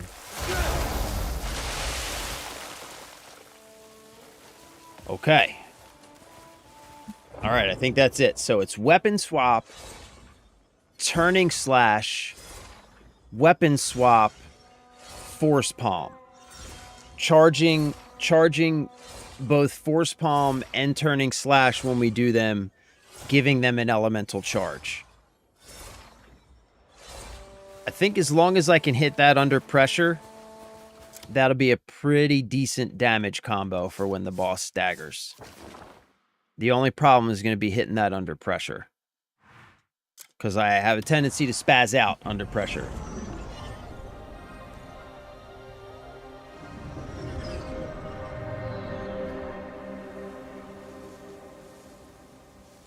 Have you seen the training dummy at your camp that you can practice on? No. No. Do I have it? Maybe, do I have it yet? My camp isn't fully upgraded yet.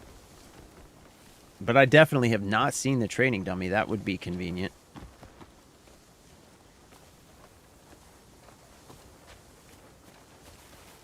Oh boy, here we go. You know what? Before we do this, I'll be right back. I have to use the restroom. I'll be back in 1 second.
second, little doodle. Come here. Come here, little bug. Oh, come here, you little booger. Oh, come here, you little booger. Come here, you little booger. Oh, you little booger boy. Little Doodleman. Mr. Doodleman. Mr. Doodleman. Okay. Sorry, dude, I don't have anything for you. I got nothing for you, bro. I know what you want, but I got nothing for you.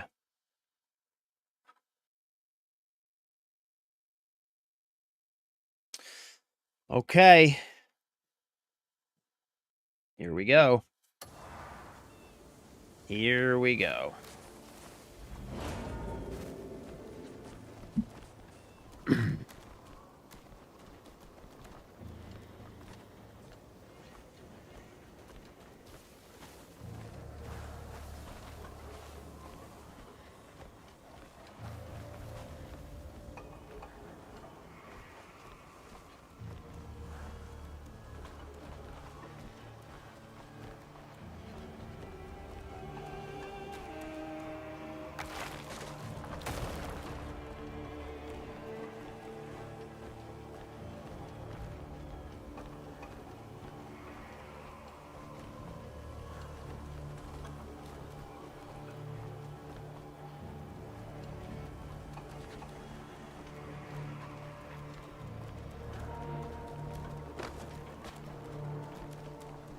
Come on, Daryl.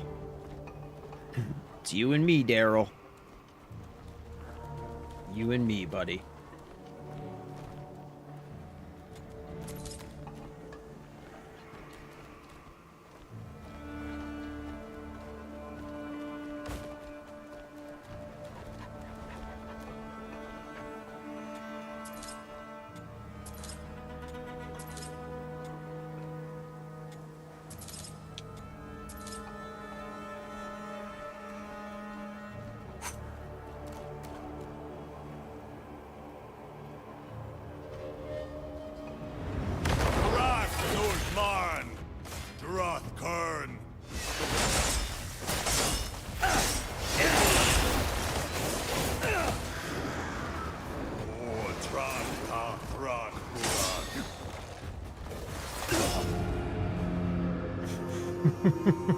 Okay. Hold on. Hold on now. Hold on now. We might need to go back and cook some better food for this. That is one thing I did not think about.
Oh my god.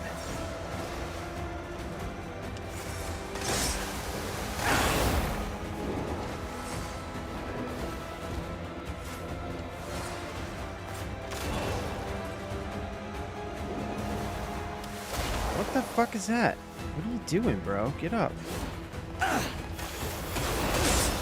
What is happening with my controls right now?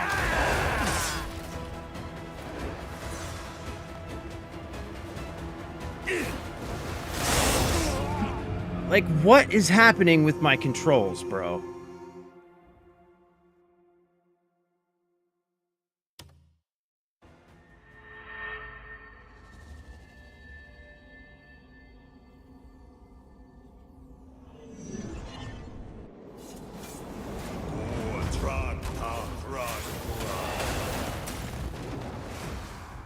What the fuck is going on? What is happening with my controls?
Man, I need some better food. I need to get rid of all this crappy food that I have.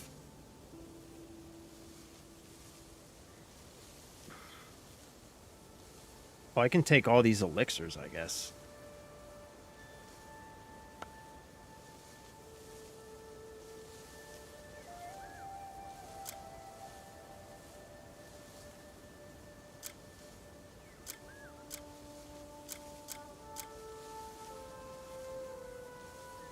Okay.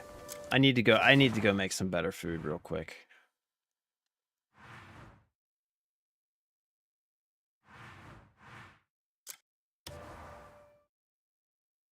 And I got all those elixirs. I've been carrying those around forever. Might as well just use those because they're like super weak elixirs.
So where's the oh, is this the training dummy?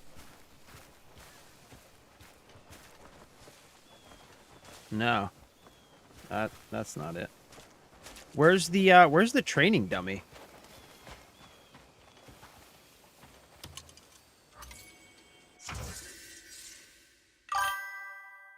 You're kidding me. You're kidding me. I just spent... Oh, wait a minute. Did it just level it up, maybe?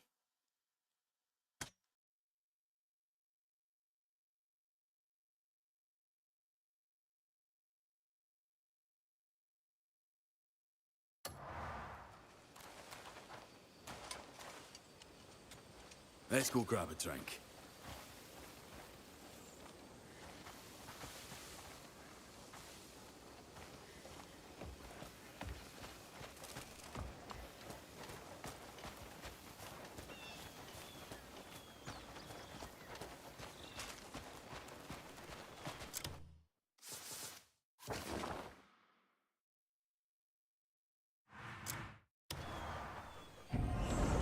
Below the stable. Okay.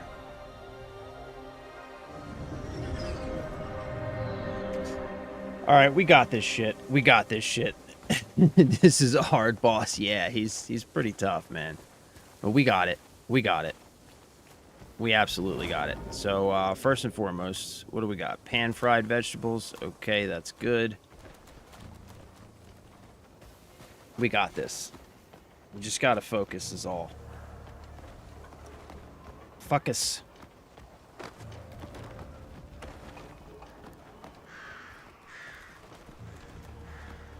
Okay. Let's save right here.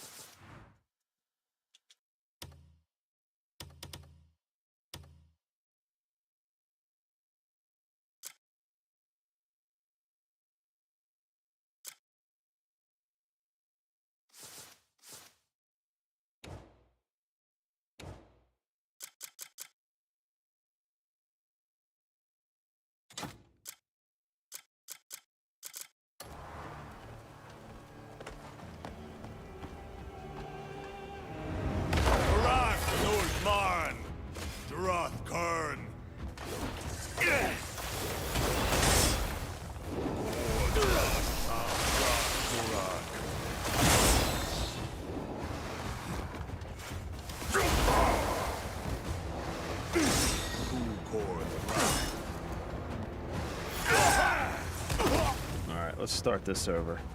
Go ahead, kill me.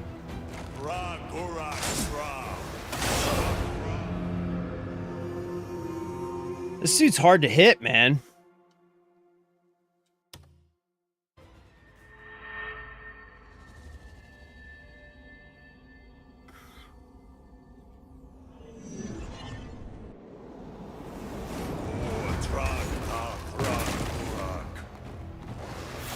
Oh, come on, bro.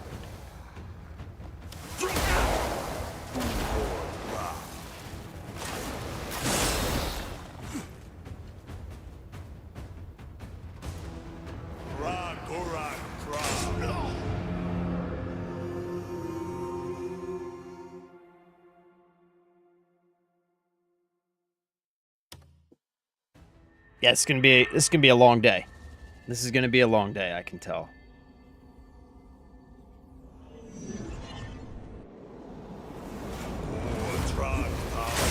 Oh, come on.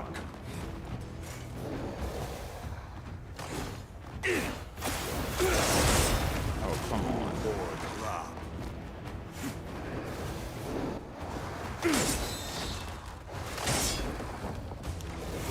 Like, this dude's fucking hard to hit, man. He never stops moving.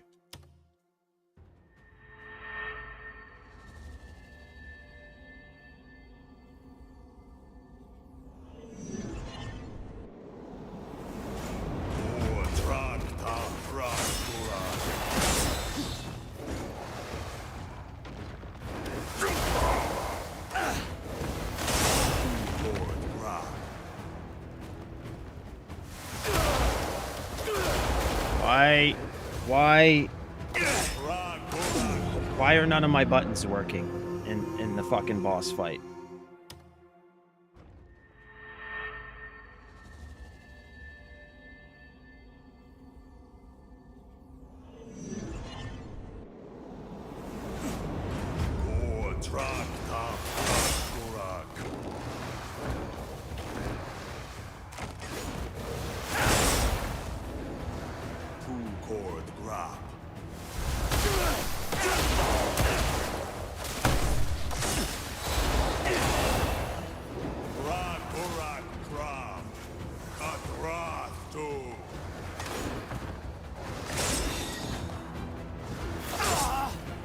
Jesus Christ, man.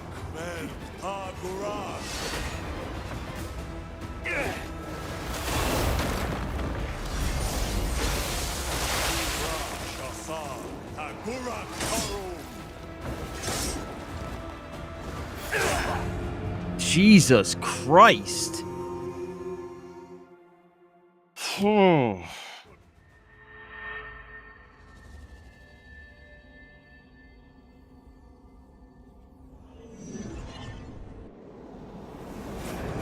Trak ta Trak Hurak.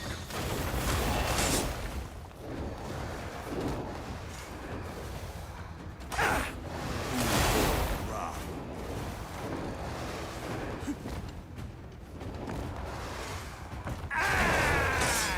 Hurak Tra.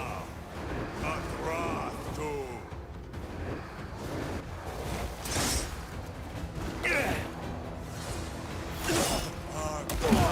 Hagurak. I like, what the fuck am I supposed to do here?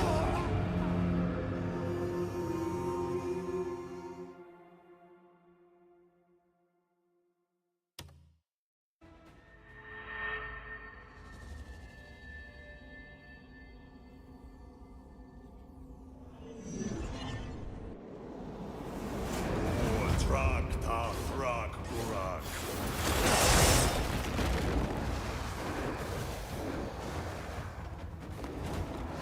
Cord Grab.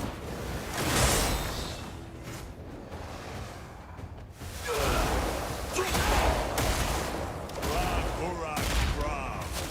Agrath Tu.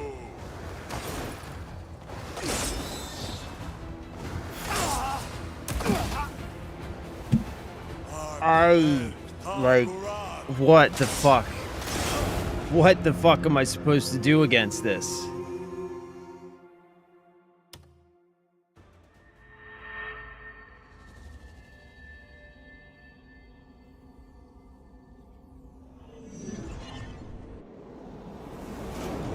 Trak ta Trak Hurak.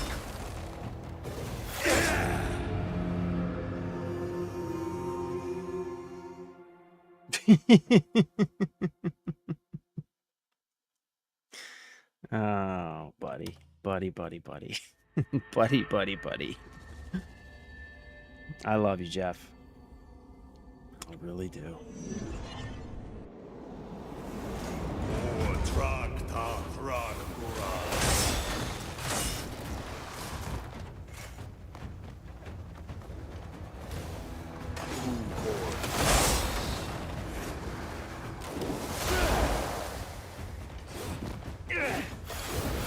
Trak Hurak Grab. Agrath Tu.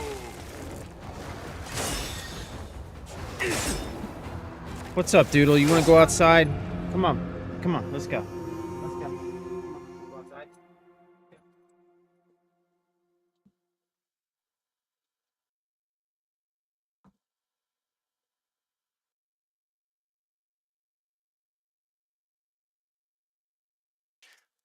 Why did I decide to do this again?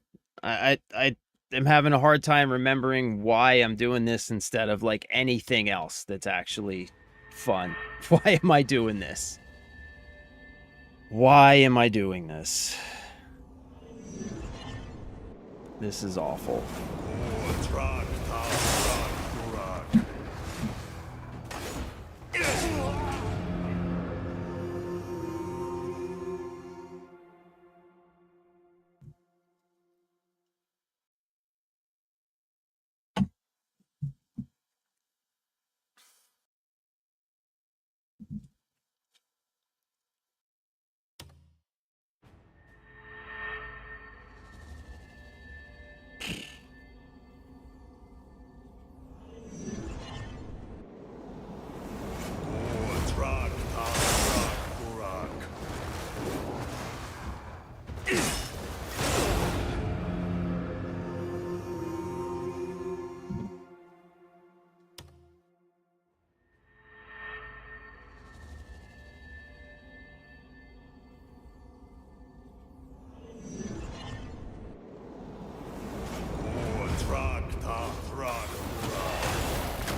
Yo, what?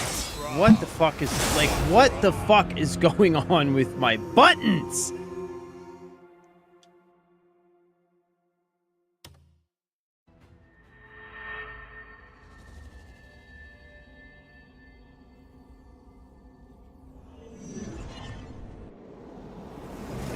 Not working?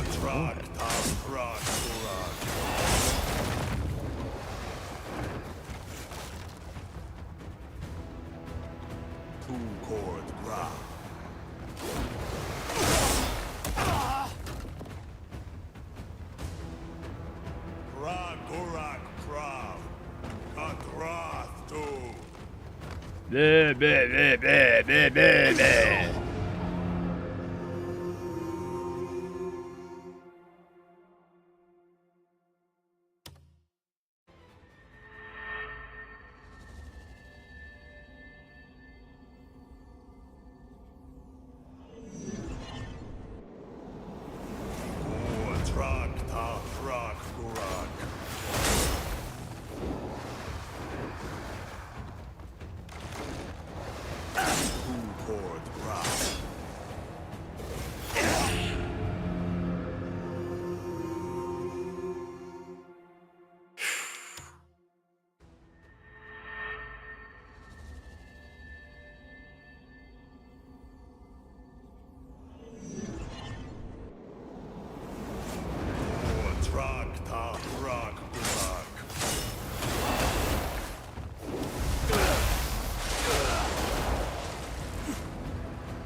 Come on, man. What the fuck?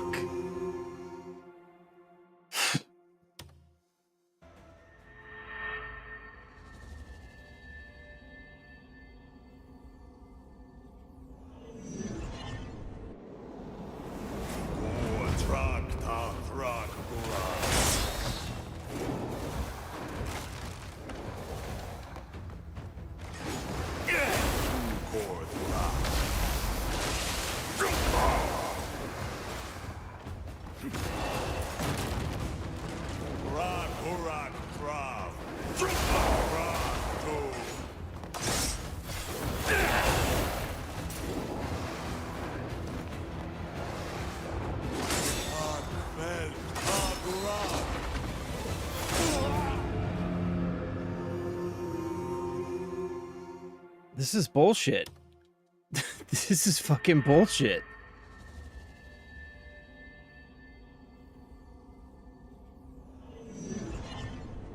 I just want to reiterate the fact that I am not enjoying this.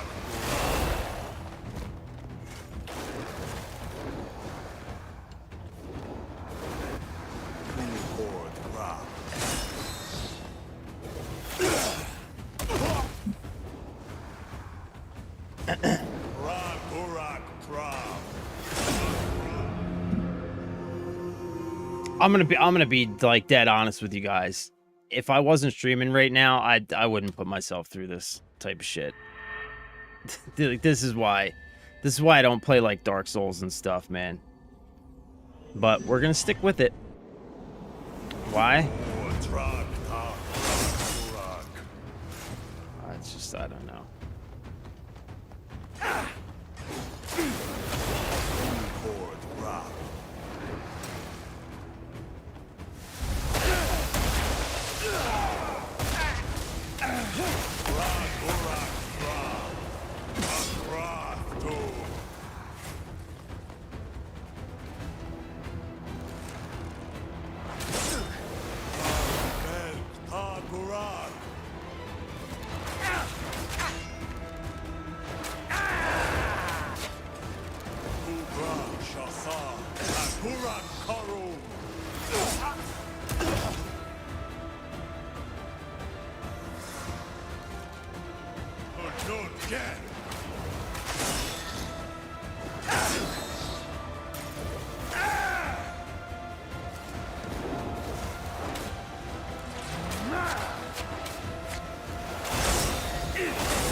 Yeah, it's not working out, buddy.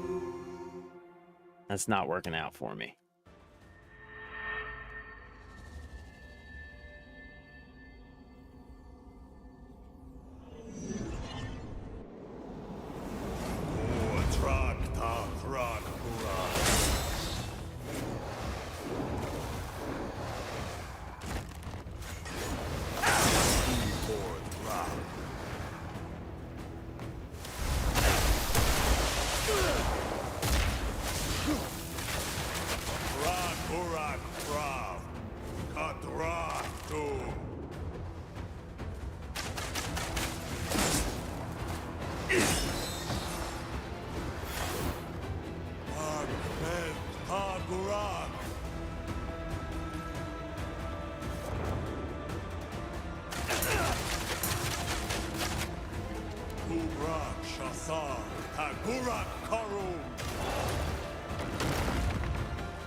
Oh my fucking god, dude.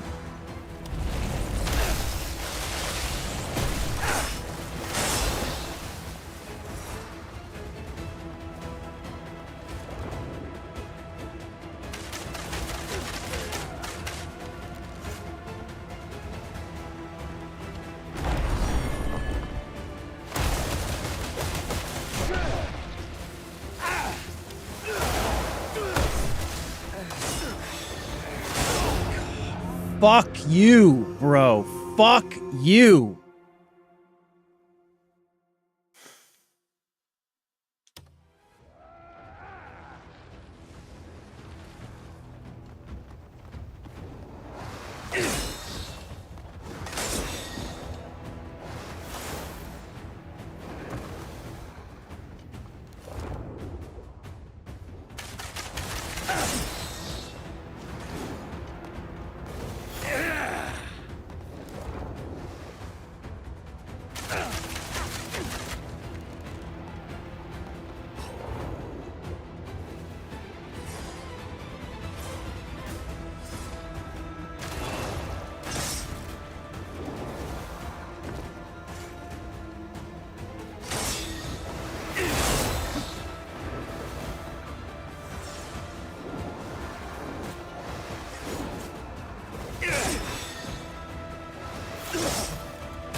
God, get absolutely fucked, homie.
Jesus Christ.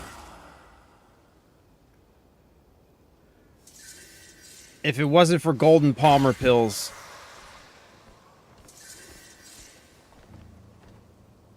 If it wasn't for Golden Palmer pills. Oh my God. Oh my God.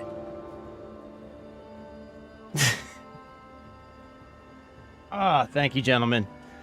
Thank you. Down on D-pad to lock on. Thank you. Thank you, Sant Chisel. Did you see me? I was tapping buttons trying to remember what that was. You could see that?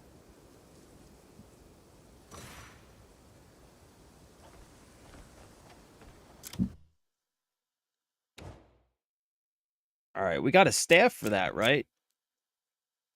Vessel of Dark Pursuit. Two-handed weapon. Wound of Darkness. Huh.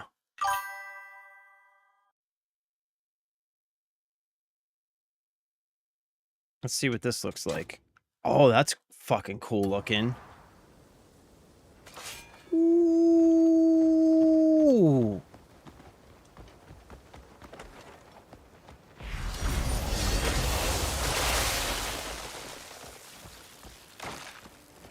Oh, that's cool.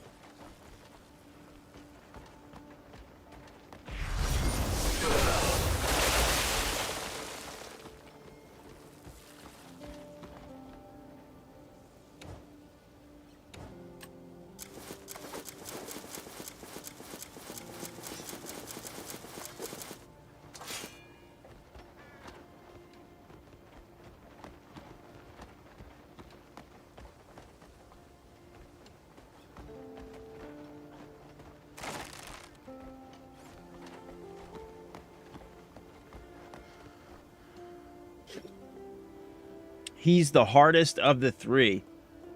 Honestly, like, if he wasn't so, like, he just fucking, he teleports everywhere. It's frustrating, man. Like, that's the thing that's hard about him, you know what I mean? But once I figured out that, like, you could stagger him with the, multi-shot, that's kind of been like my strategy, I think, against most of the bosses, has been to use that multi-shot to build up the stagger bar and then just do big damage. But I will say, the God's Gloves did big damage on that stagger. The God's Gloves did big damage on that stagger. That was nice.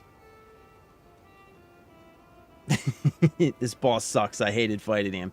Yeah, he wasn't a ton of fun. I mean, in retrospect, like, I don't know why. I always go into bosses with the most positive mindset, but I get frustrated so fast. You know what I mean? I don't know why. Like, I try not to, but I always do. I always do. Try running a sword build. Personally, I would go dual wield. Yeah, I think you're right. But I just love the gloves so much, man. I just love the gloves so much. Blinding Flash Finisher did work on this. Oh, man. You know what? I totally didn't even think about Blinding Flash Finisher.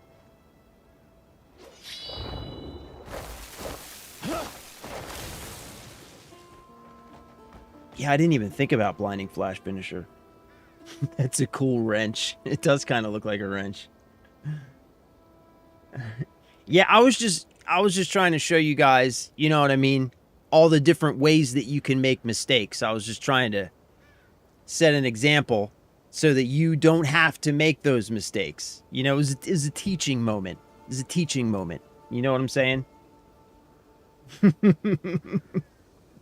Thanks for hanging in there for us. You know I got you, bro. I noticed the lightning was putting in work once it got him. Yeah. Yeah. Yeah, once we got him staggered, the lightning put in good work. The lightning did really well. I'm a firm believer in these gloves, bro. I'm a firm believer in these gloves. So, cleanse this. Didn't we just cleanse it, or is there something else we got to do?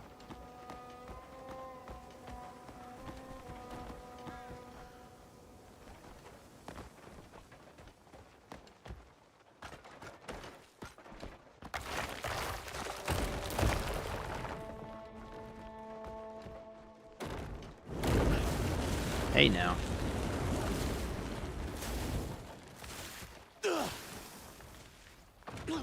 Okay, stop, drop, and roll, buddy. Stop, drop, and roll.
And now there's a block we need to find.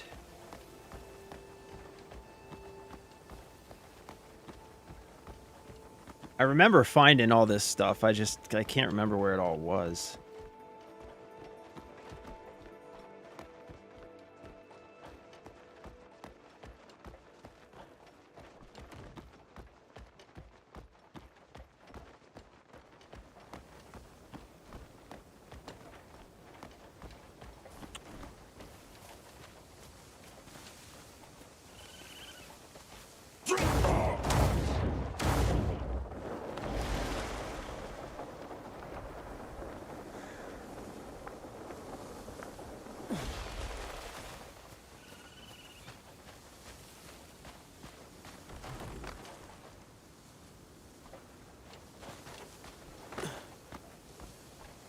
Alright, where the hell is this stupid block?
Found a chest. Not a gold chest, though. Bloodbane, what's that? Oh, I forgot to drop off all these stupid gears, man. Bloodbane, 4% damage to humanoids. That's actually pretty good. That's pretty good for open world stuff.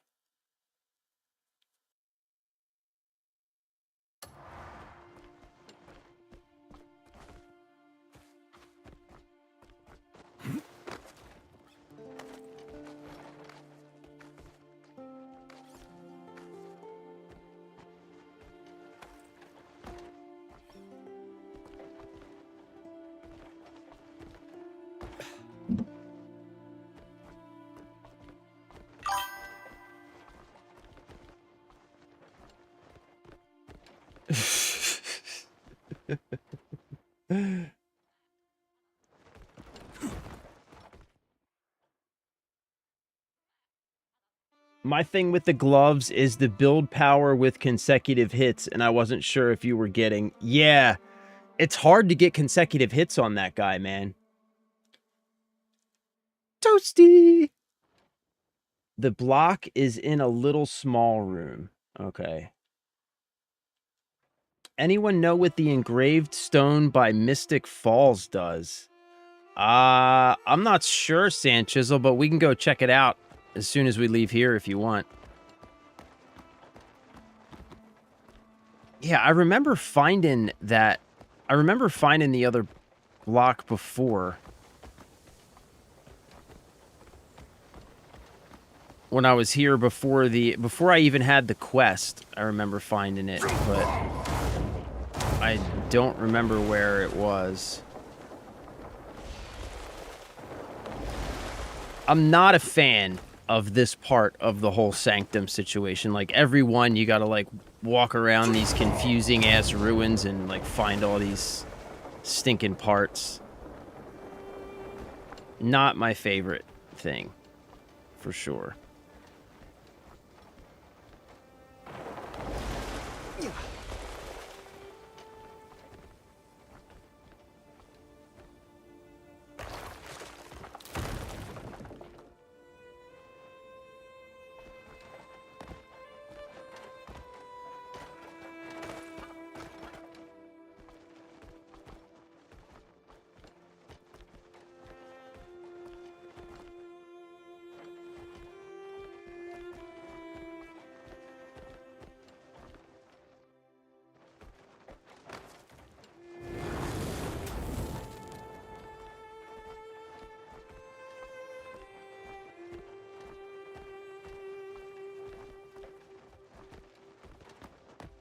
Where's this fucking block, man?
Like, you know, like, it just, I just don't understand why this is necessary. Like, go beat a boss and then fucking look around for a stupid block. That's cool. That's what we'll do. That sounds like a cool thing to do. That sounds like so much fun. The players will love that.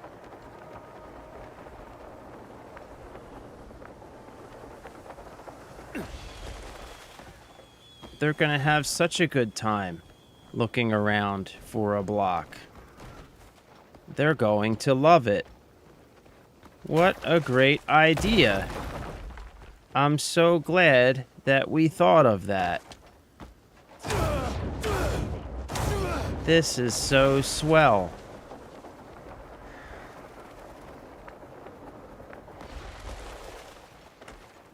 It's so swell that I am considering just leaving.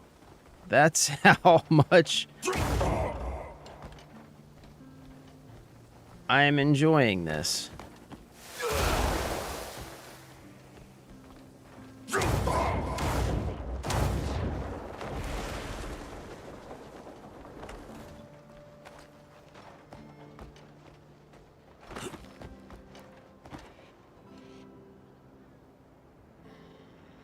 Yeah, I fucking give up on this fucking block.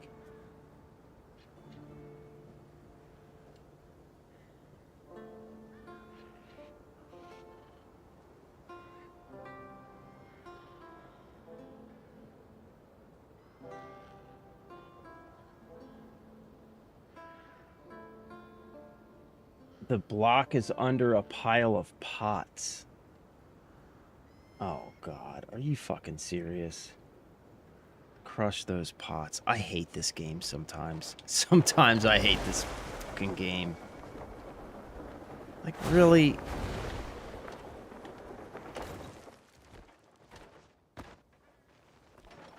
Who thought this was a good idea? Like, who?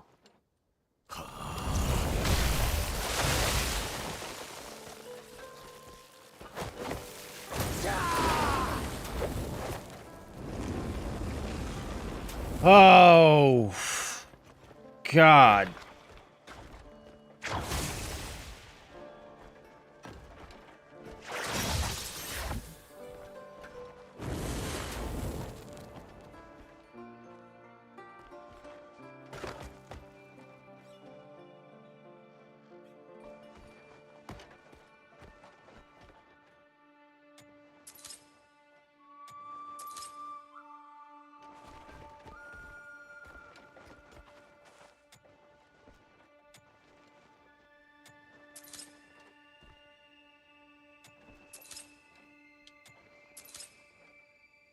At least I got some cogwheels out of it.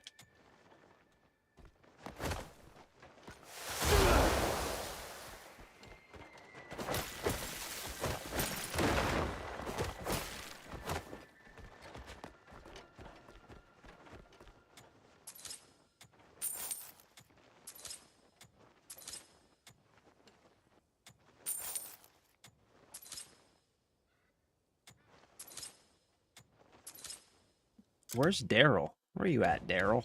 Come on, Daryl. Come on, dude.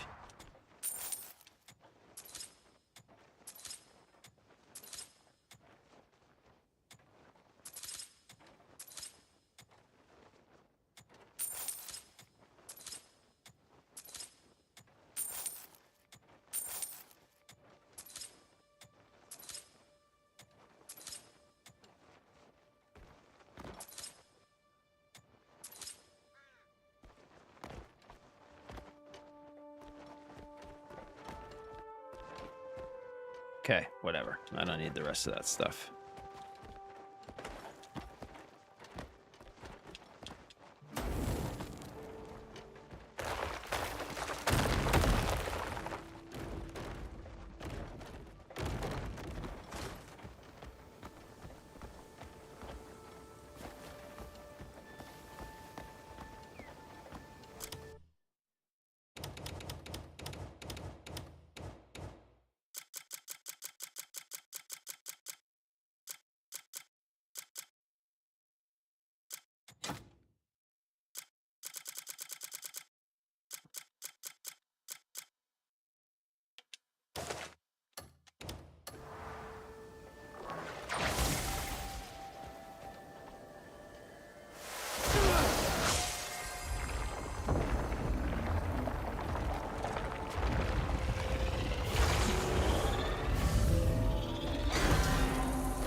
All right. You've restored Yay! the sanctum of absolution. The engraved It stone once is one more of glows 3 with from ancient radiant Rift light. Maze. They sought It's to in the smother 420 this area. place in the darkest of shadows. It's good for the mind, yeah. I'm grateful you stopped them. Yeah, I before it was guess. too late. Good for the mind, bad for the patience. When else have you seen a big pile of pots? It was a dead giveaway. Suck it, Jeff. Come on, man. You know I'm a little slow on the uptake, buddy. You know I'm a little slow on the uptake. I never claimed to be the sharpest tack in the... Wait. The sharpest tack in the tack box? Whoops.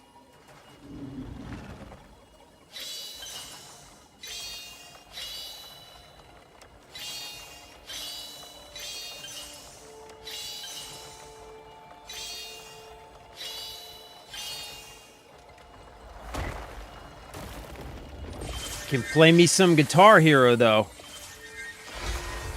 Boy, I'll tell you what.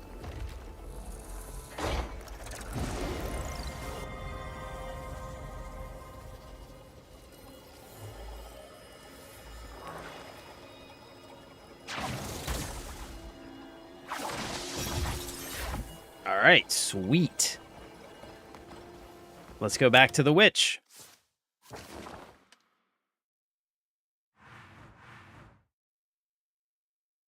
You're a witch, wench.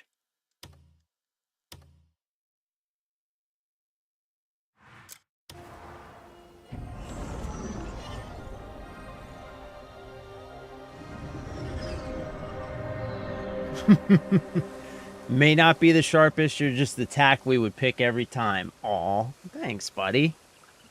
Thanks, buddy. I love you, bro. I love you, bro. Alright, so... let's see what this witch has got for us. She should have some cuckoo recipes or something, right? Oh, maybe we can go upgrade some gear.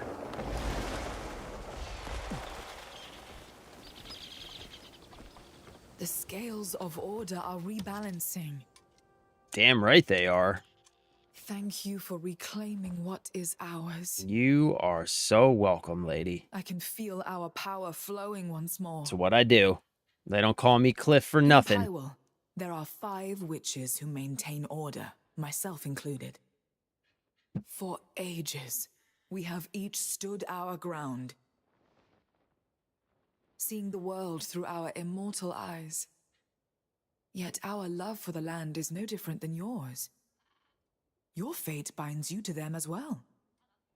When you've met with us all, visit the Labyrinth Grove.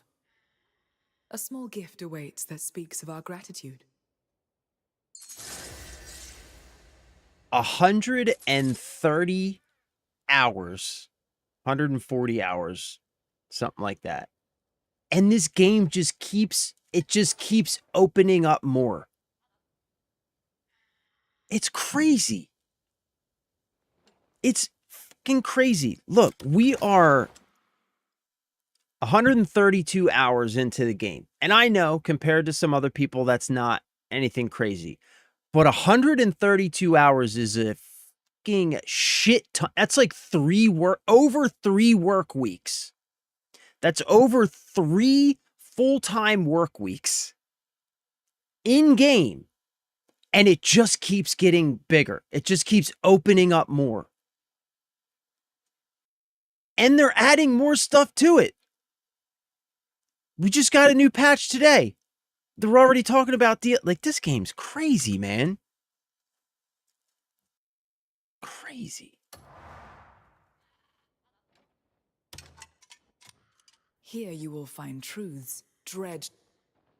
Wander at your leisure. See what calls to you. Wanda at your leisure. Well, Wanda. Don't mind if I do. Freya's Lesser Elixir. Wait, didn't I just get that for free? Didn't she just give me one of those?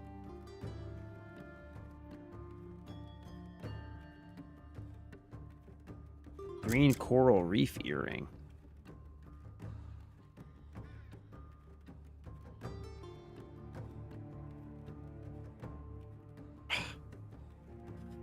So wait, didn't she just Wander at give me your one of leisure, those farewell. Freya's elixirs recipes? Freya's lesser elixir. Yeah, she just gave me one of those. So we got Freya's lesser elixir. That's it, huh? Dang, I thought we were going to get some cuckoo pot recipes out of this. Well, I guess not.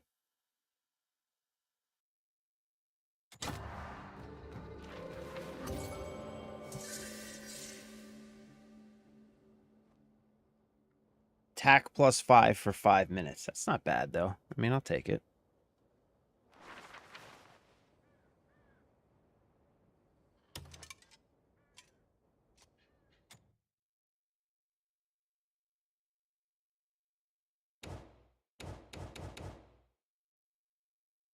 How did clearing those 4 sanctums and beating that boss not give me like 15 trust with her?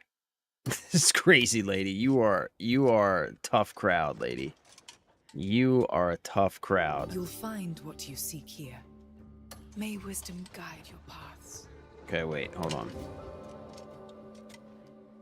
We meet again.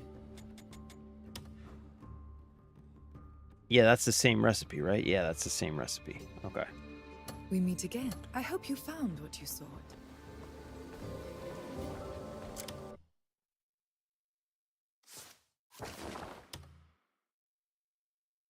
Hmm.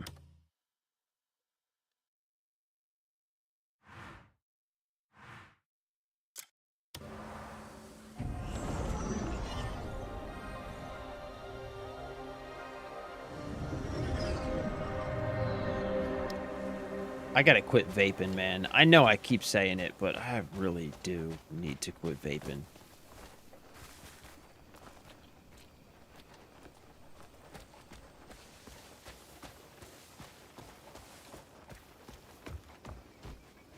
All right, let's throw all these abyss gears in here, and then I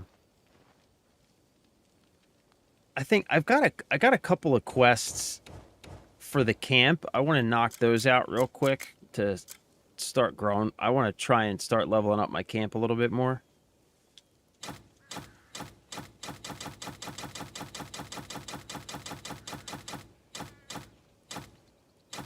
All right, that cleared out some inventory.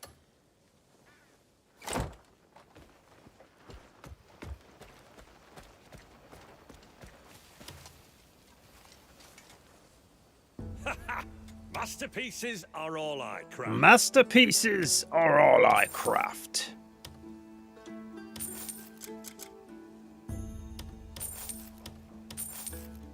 Bamboo spear.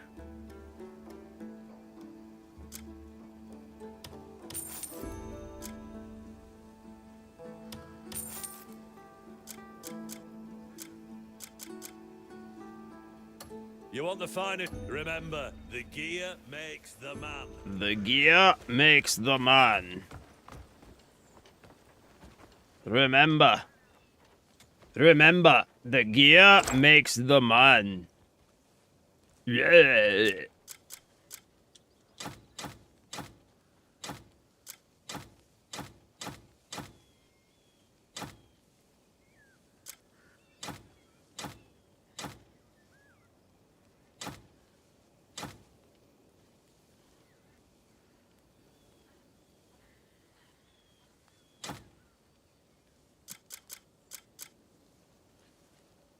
Ooh, you know what we should have done while we were at the witch?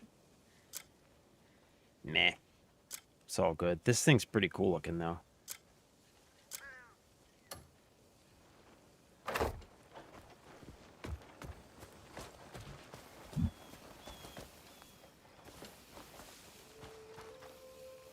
Hey, look, this guy has, like, the poor people version of the sword that I just got. Check it out.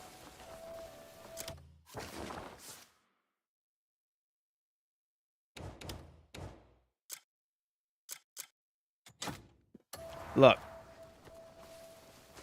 He's got like the poor people version. And I've got like the rich guy version. Yeah, that's a pretty Not funny, mate. my bad. That's a pretty mediocre sword you got there, fella. Did you see mine? You want to take a look at that? What do you think about that? Huh? What do you think about that? You like that, or? Yeah. Yeah. Yeah. Just had to defeat an ancient boss guy. Whoops. Sorry. It's just my sword is so big and so regal. It's hard for me to see you there with your little normal sword.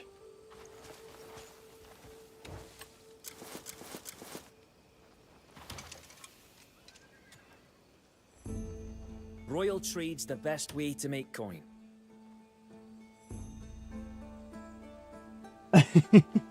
$20 isn't enough, Dad. What if I want wings? Just finished the engraved stone puzzle. Congrats, Sand Chisel. Congrats, brother. Jan told him that was top of the line. Yeah. Jan told him it was top of the line and charged him top of the line price for it. Fucking Jan.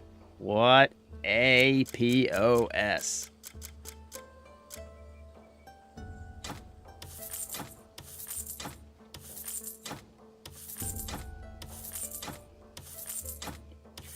What do you mean? Jan told me this was one of a kind. You could fatten the... Don't worry. I always make sure nothing goes missing.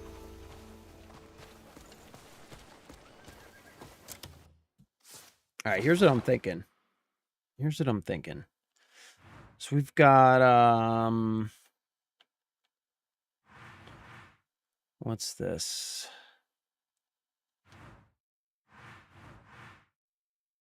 No.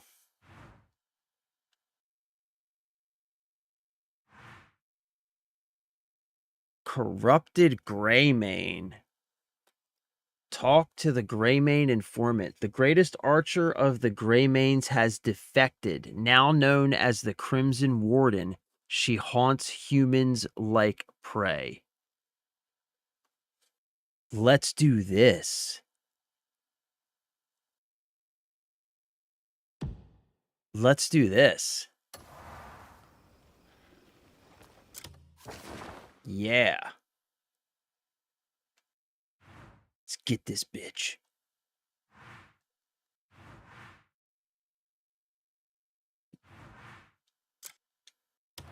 Yeah. F Jan, bro, I'm with you, man.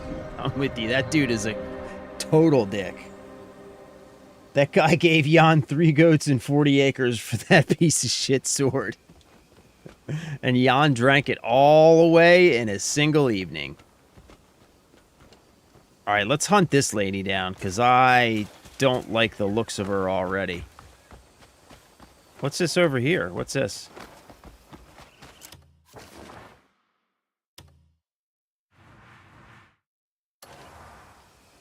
What's this on the map here?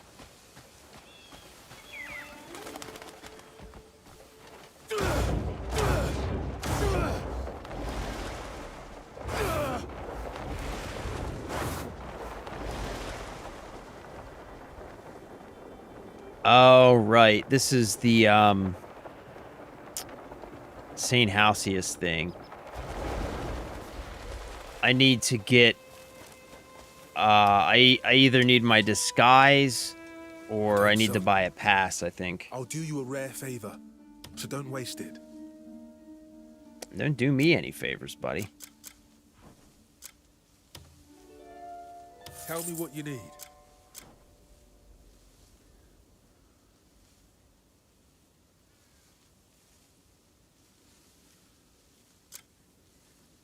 Civilian disguise. Okay. I'll do you a... What happened here is already forgotten. Yeah, buddy. I bought a freaking rock from you, dude. I don't think you're... doing any kind of meaningful illicit trade there, Learn buddy. Hulk in a world of endless white, like a hero.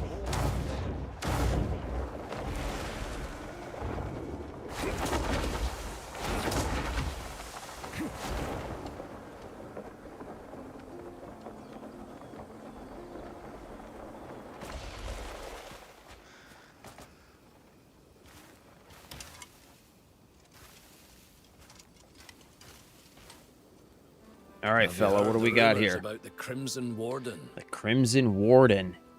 A bow-wielding lassie with deadly precision. Lassie. Sounds like a Greymane we Come used here, to know, lassie. doesn't it? But that can't be. That can't be. She disappeared that day the Black Bear set upon us. The word is, now she's working for some demonition noble, Oh, no. hunting civilians. She's got to go down. She done turned coat, fellas. They bled side by side once. If there's truth in that rumor, we ought to see it with our own eyes. Good day to you. Eliminate the corrupted Greymane. Oh, no. We're going after one of our own. Oh, she's deep. She's deep into Demonician territory.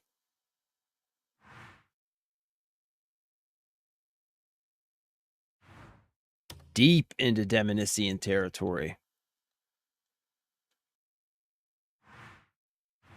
Well.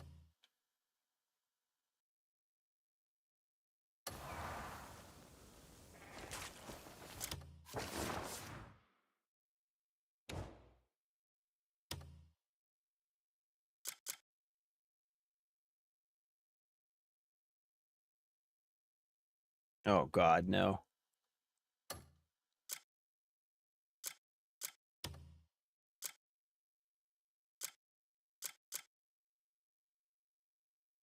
Proceed with the apple picking mission at Glenbright Farm. Proceed with the milking mission at Bloomwood Ranch. Okay, so what is my camp waiting on? Do I just need to send them on these missions or what?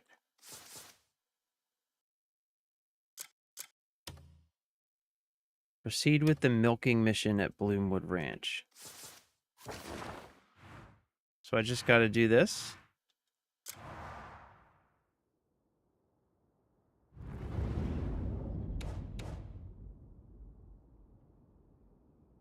This is all that I had to do. Son of a bitch. All right, hold on. We got to go back to camp real quick.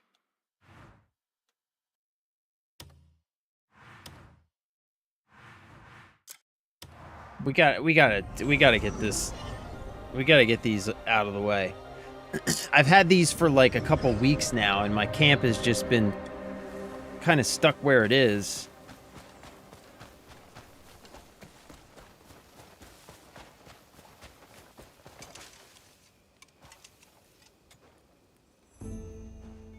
I just love organizing and sorting out everything.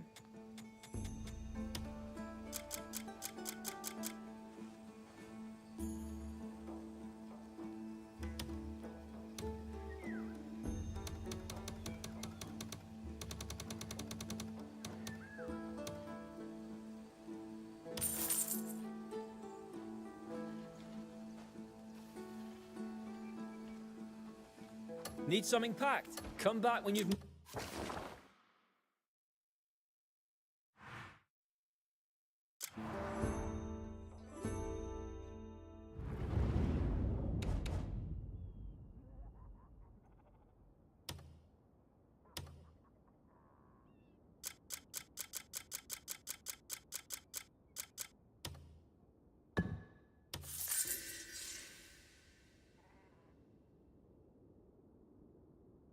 All right, that's the one, right?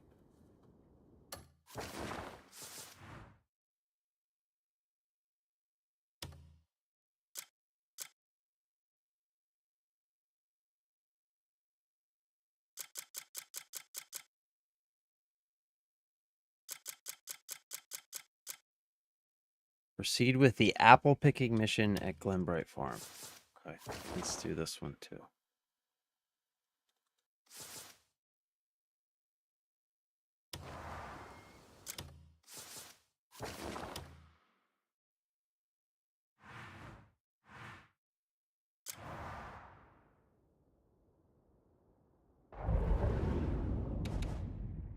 Apple harvesting. Okay. Okay. Omar says you're okay. Omar's okay.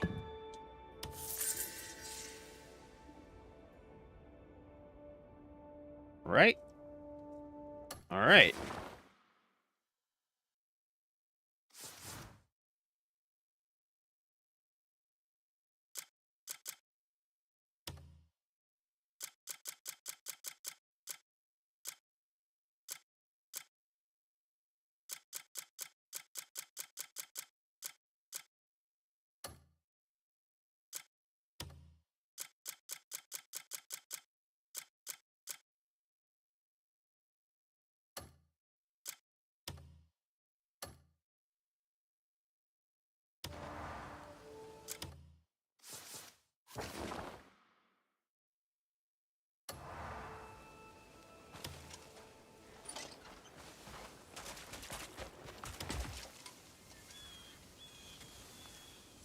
What sort of warrior?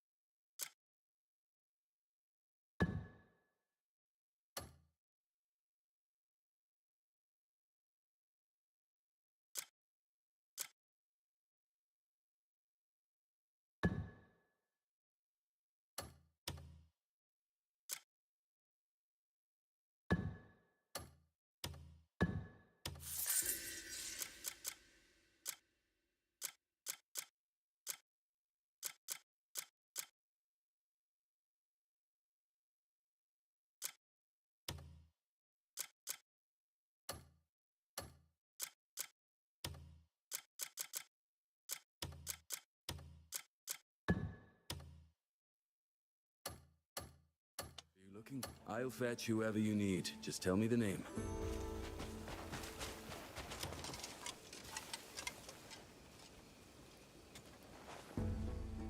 Royal trade's the best way to make coin.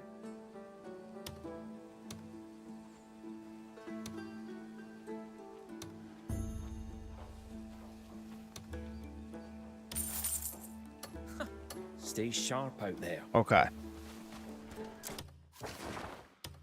All right, I think we're good.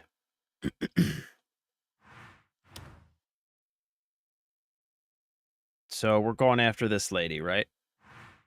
Corrupted Greybane. Let's do it. Let's fucking do it. What's this down here? Oh, that's the next story mission. Now, let's go get this Greybane. Let's go get this Greybane.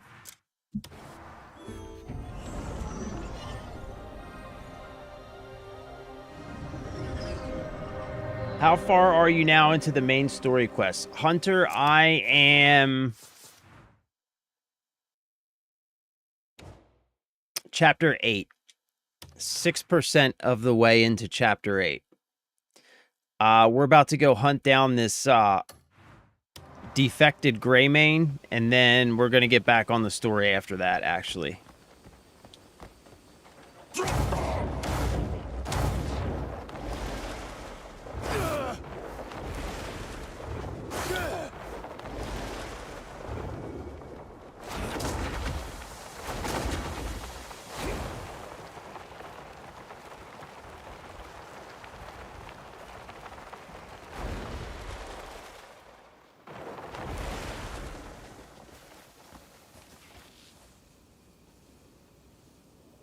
Oh, snap. Oh, snap. Look at what we have here. Look at what we have here. Looks like we got us some troublemakers.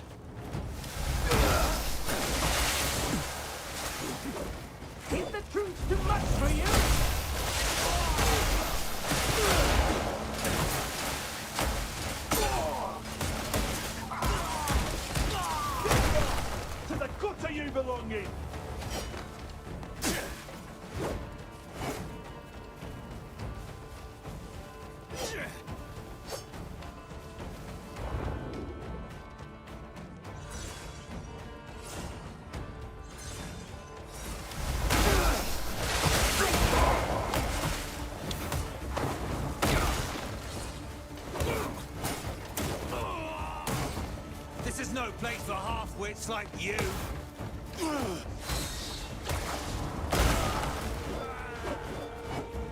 You're lying dead here, beaten dogs.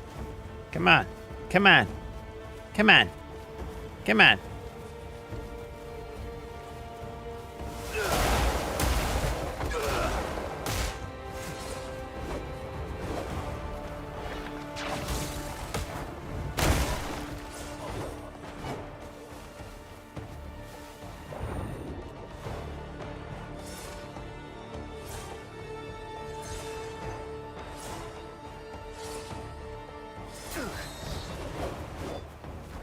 Get lost to the gutter you belong in.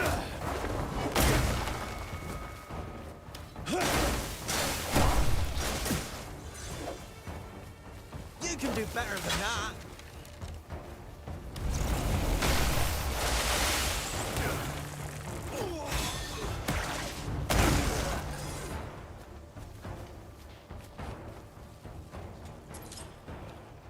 Where's Daryl? Come on, Daryl.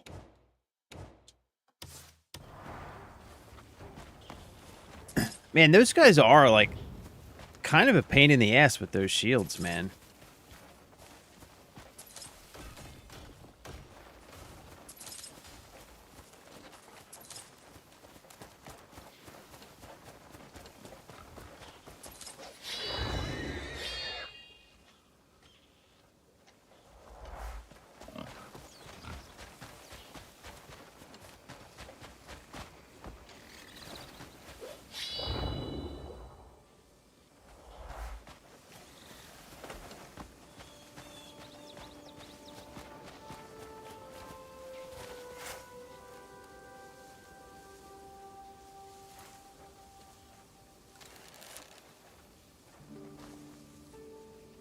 Oh, shit. There's so many of them.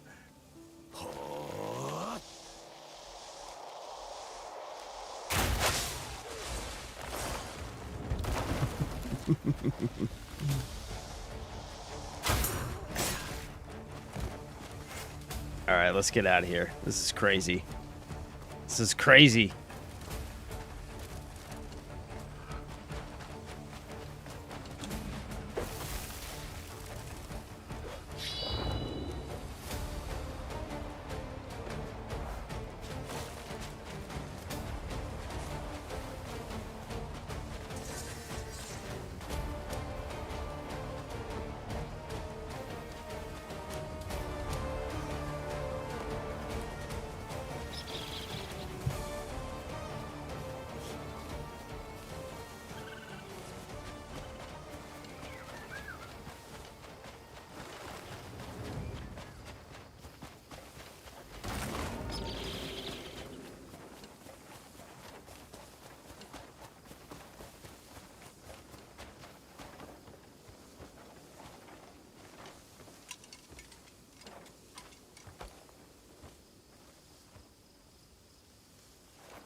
Fuck you guys!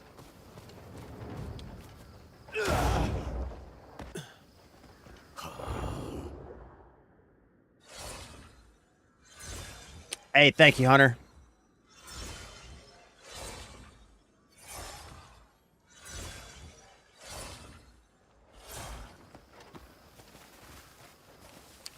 I guess maybe I probably should have, like, progressed the story a little bit further before coming in here, yeah?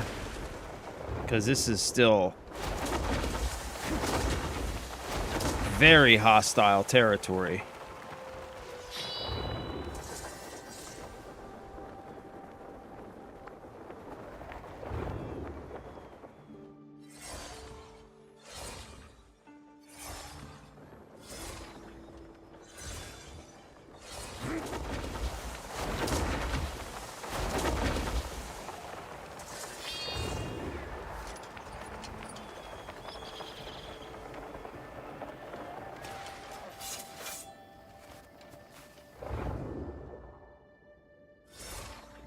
Look at this castle, though, man.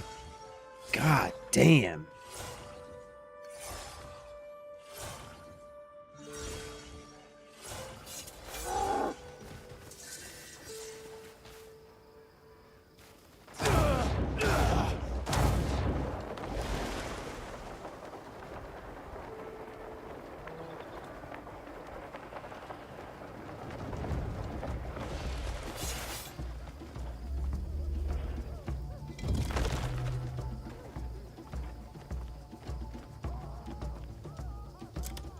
Oh no, this lady's gonna be behind these walls, huh? Shit. Oh no. Oh no. Are we gonna be able to get to her?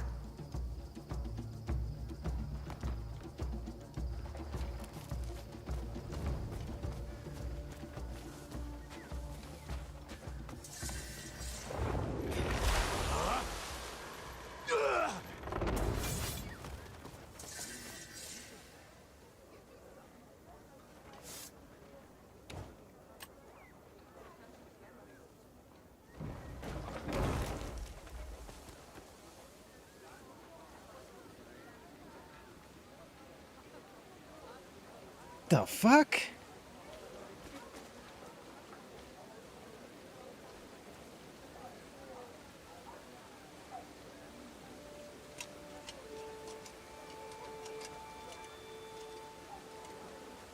Oh, I know what this place is. Greetings.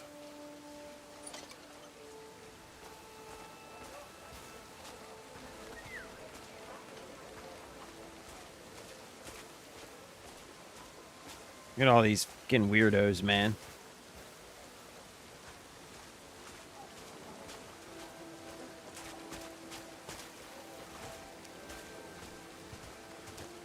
This is like PETA.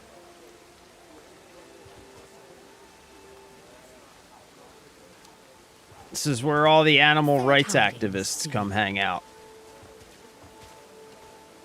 Good day to you.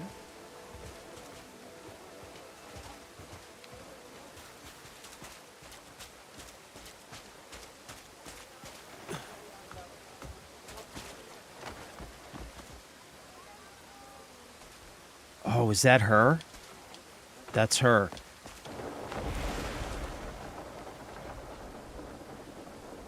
Welcome Yup. to the honored guests. We found her. Hunt. Oh, you psychopath. You absolute psychopath. A most special.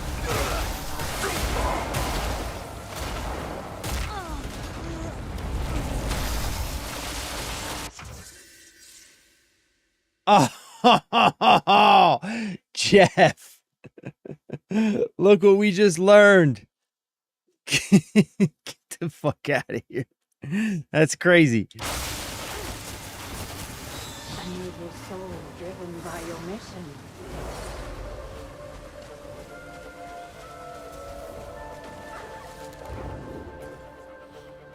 This year we stand equals. Oh shit, there's pigs in here. What the fuck? What the fuck is going on here? Survival. Oh, come on, man. This is bullshit. And dying like a beast. Like it. I draw my bow at right. What the fuck?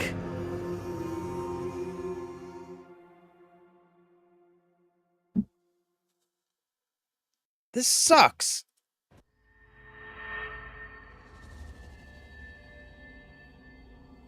Fucking cheating ass bitch has got pigs.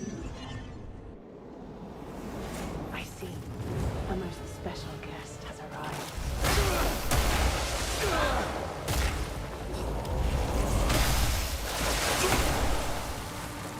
A noble soul driven by your mission.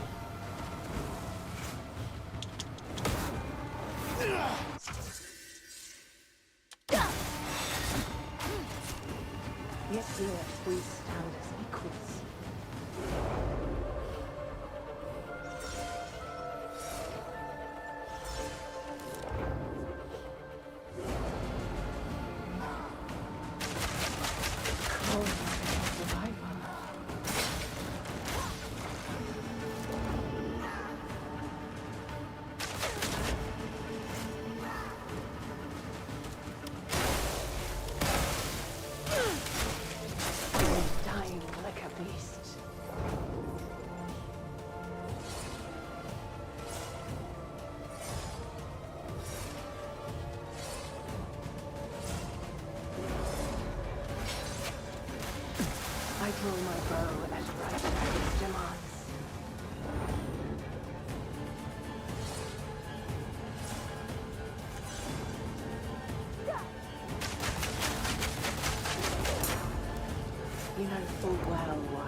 Gotcha, bitch!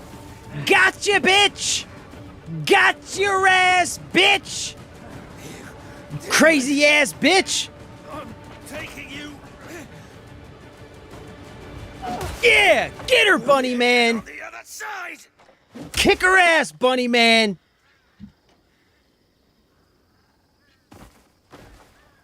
Good job, bunny guy. Good job, buddy. Give me that. Give me that shit. Get the fuck out of here. Get the fuck out of here, you crazy ass bitch. Yay, son!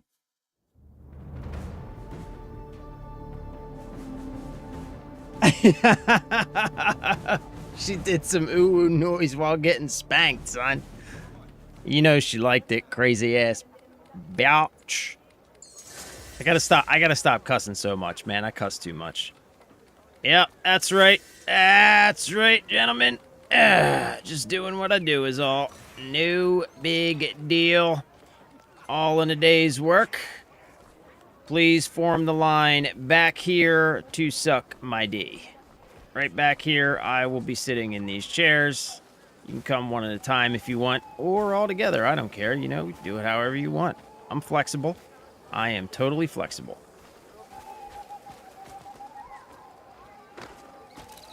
What's this? What do we got here? Invitation to the Demonis Circus.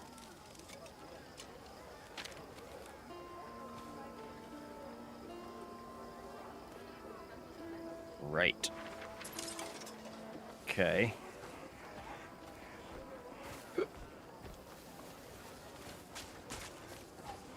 So we can steal all these gold bars off these people, right, Jeff? We just gotta pickpocket them, I guess. The season's turned. How about a bit of change for yourself? What do you got, lady? Oh, I admire your flair for style. You got one of those sweet bunny masks? Rabbit cloth boots. Jester leather gloves. Teslet leather boots. Jester leather cloak. Ah, you got to build your trust up to get the rabbit leather cloak, the leather coat. Okay. All right. Take all the time you need. All right. Well, would you like to buy a mace? How about a lantern? Would you like to buy a lantern? Would you like to buy some armor? Sure you would. Who doesn't want a Condemner's plate armor? I'll keep one of those. That looks kind of cool. How about this? You want a tarnished earring? Take that. All right. Take all the... You're welcome to stay a while more. Pleasure doing business with you, lady. Pleasure doing business with you. All right, so what did we get off of a crazy archery lady? We got the Crimson Chaser mail. Movement speed, stamina regen. That's kind of cool looking.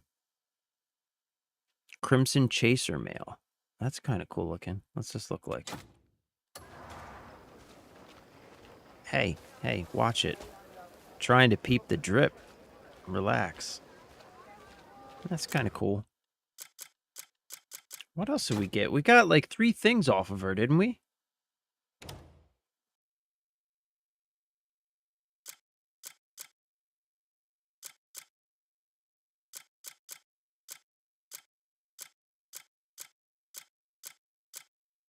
We got some kind of goblet. What was the goblet?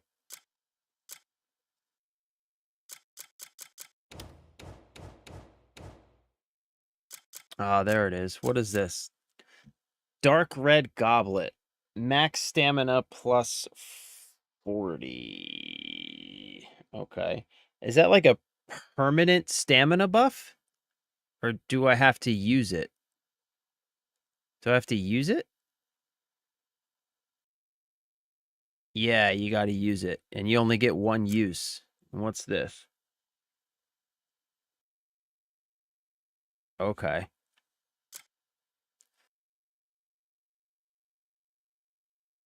Huh. All right. So these are like one-time use items, right? Invincible for 10 seconds. Max stamina plus 40. Okay. Okay, whatevs.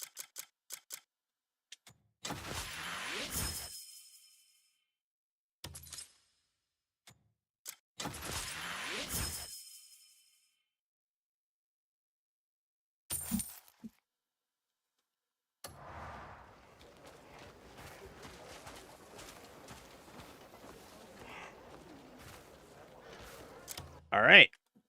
Well, let's get back on the main story. What's this? Speak with the man. Bastier's confidant Tristan holds a fort in the west of Demonis. Defeat Tristan to shatter their unity. I mean, we're right here.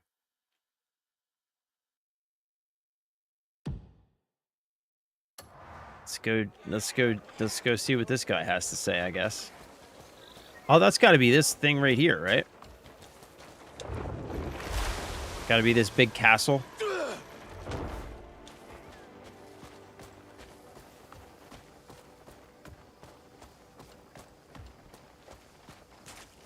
Okay, where's the front door?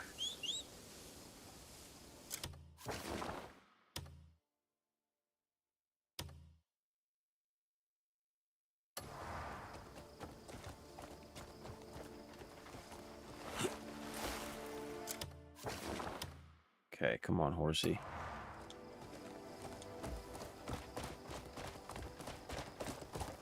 Yeah.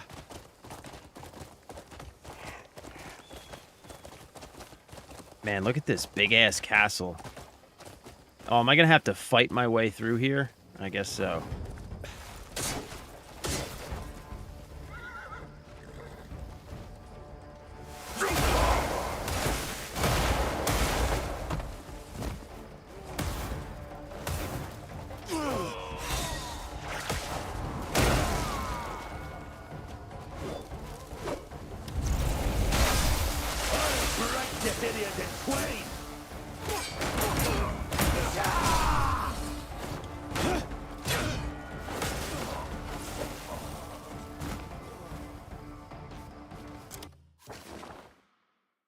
Is this where this guy is? He's like all the way up in this castle. Am I gonna have to like fight my way all the way through this castle, or how's this gonna work?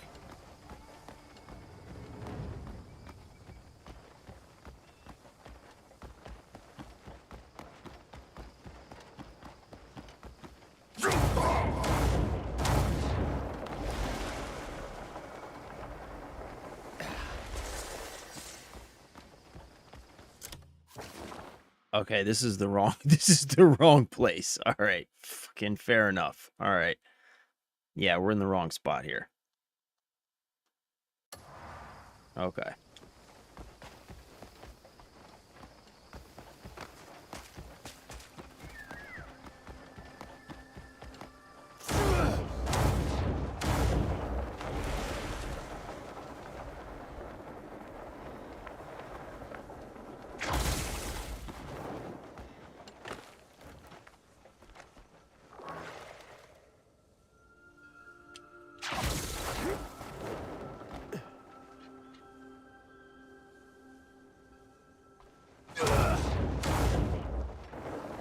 Shit. Oh, the dark red goblet is permanent? Oh. Oh, okay. So just use it and it's a permanent stamina buff? That's pretty nice then, actually.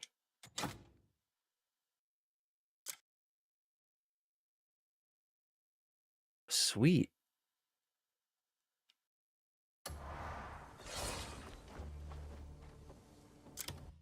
360. Nice.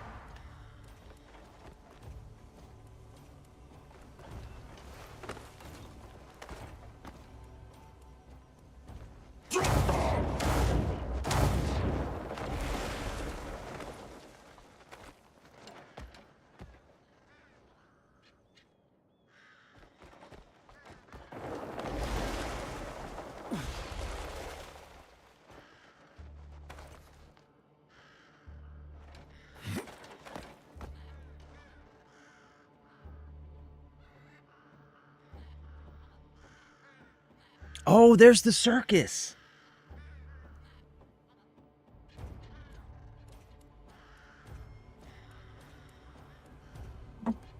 Yo, check this out, man. Look at this place. This is incredible. Look at this place.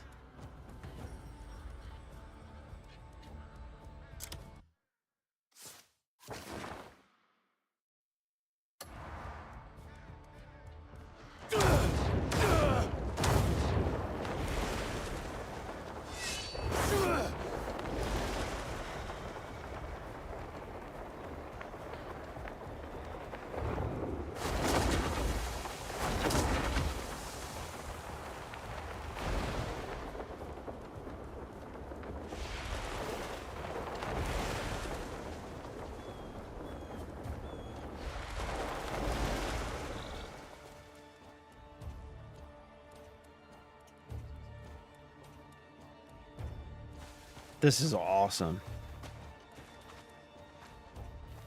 This town, this like castle town is super cool, man. If I ever sell bad meat, I'll go on the chopping block myself. Okay, lady.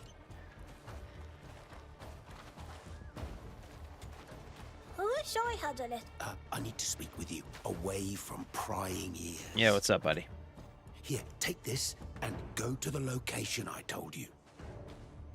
You'll learn more once you arrive. Okay.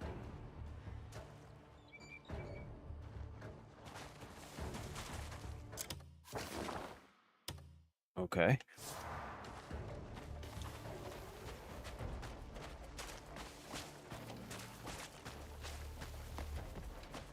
Check out this city, though, man. How cool is that?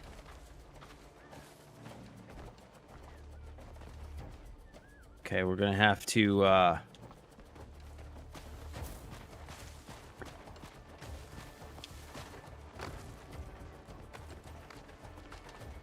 gonna have to keep a low profile here.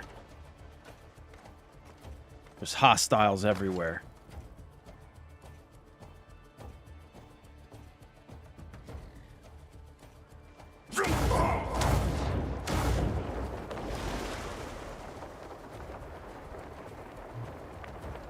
We'll stick to the rooftops. We'll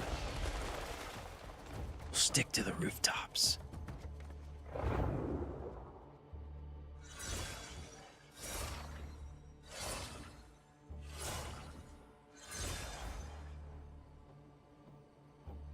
Check out the smoke coming out of the chimney. Man, this game is just incredible. I don't care what anybody says. This game is phenomenal, man.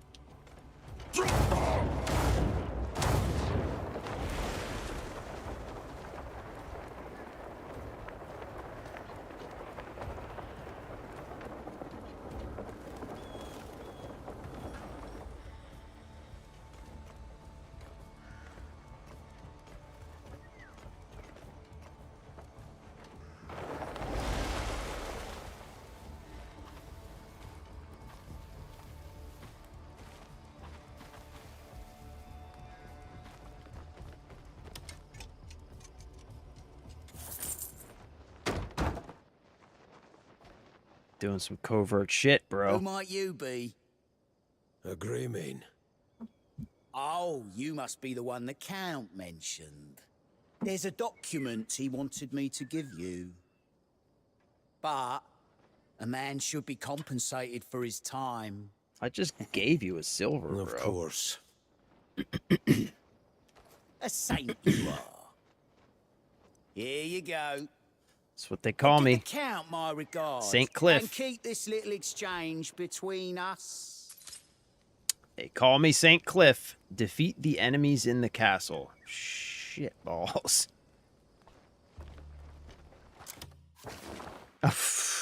So we do have to fight our way through this castle. Well, good thing we picked up the mission first, I guess. All right, let's do it. Let's fucking do it.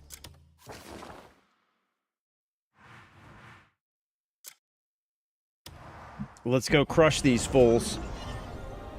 Let's go crush these fools.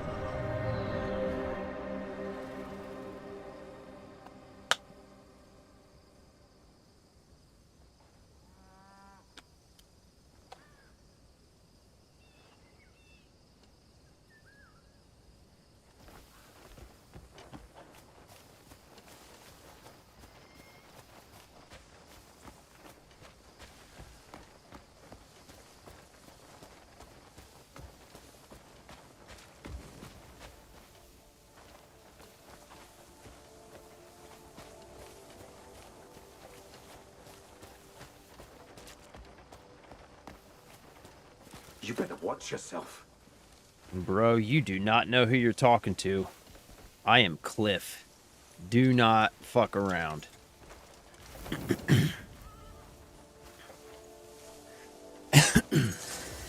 Visit all the witches' workshops.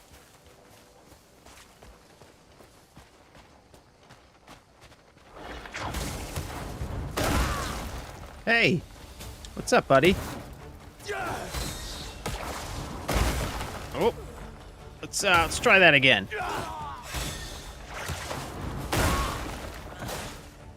You just cut.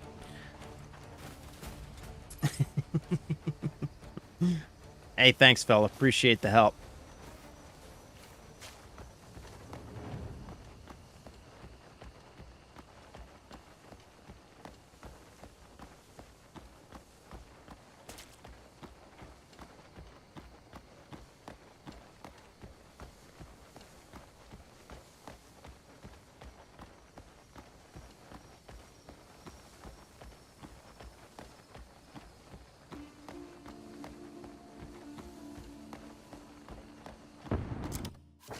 This is us, right?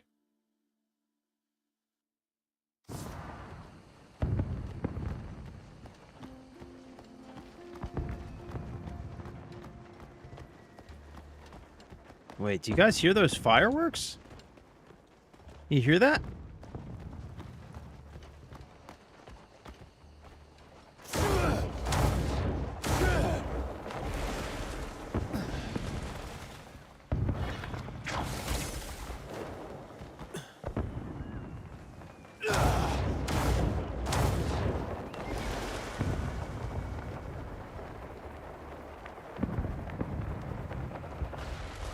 Check it out.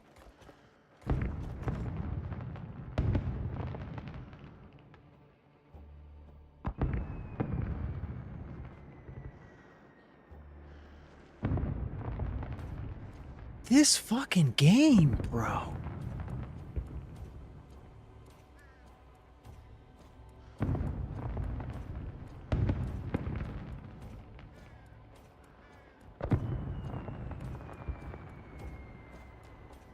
The fact that that's just randomly gone on over there at a like freaking circus or carnival or whatever that is. Like, this game is incredible. I'm sorry, man. I love Skyrim. I love The Witcher. Crimson Desert is the new GOAT when it comes to open world games. It just is. I'm sorry, it just is. That isn't my opinion. It isn't up for debate. It's just a fact. This is the gold standard for open world games. That shit's just happening over there. I just heard fireworks in the distance. And it's just beautiful, man. This game is just fucking gorgeous. All right, so this is us. Defeat the enemies in the castle. So I guess here we go. We're about to be surrounded.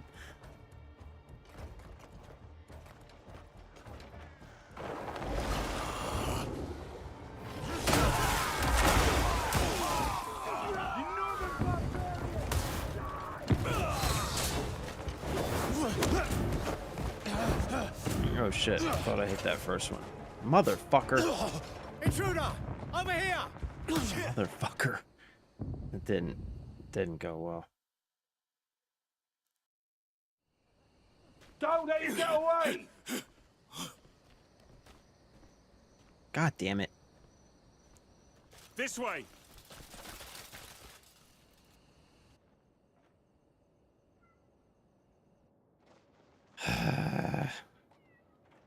Oh, god damn it.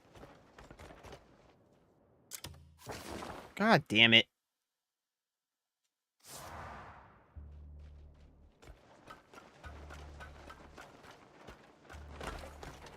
You know what? Fuck this, man. We're going back to the... We're going to go work on some story stuff. I don't feel like dealing with this right now.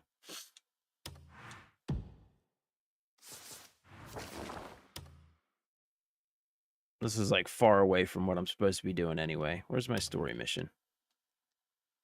There it is. Way down there. Way down there. Okay, let's go.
Every time a bell rings, an angel gets its wings.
Ha-ha! Gotcha.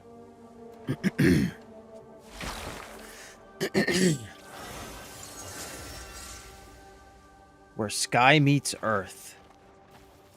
God damn, look at this. Just look at this.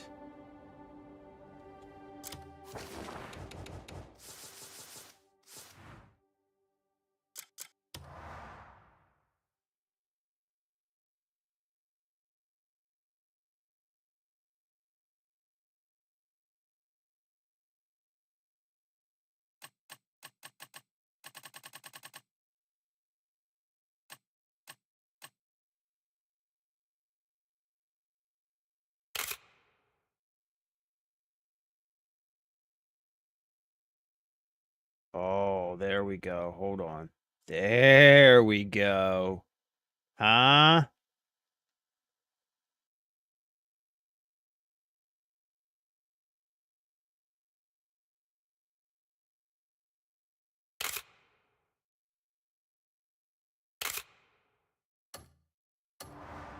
This game, man. This game is just freaking gorgeous.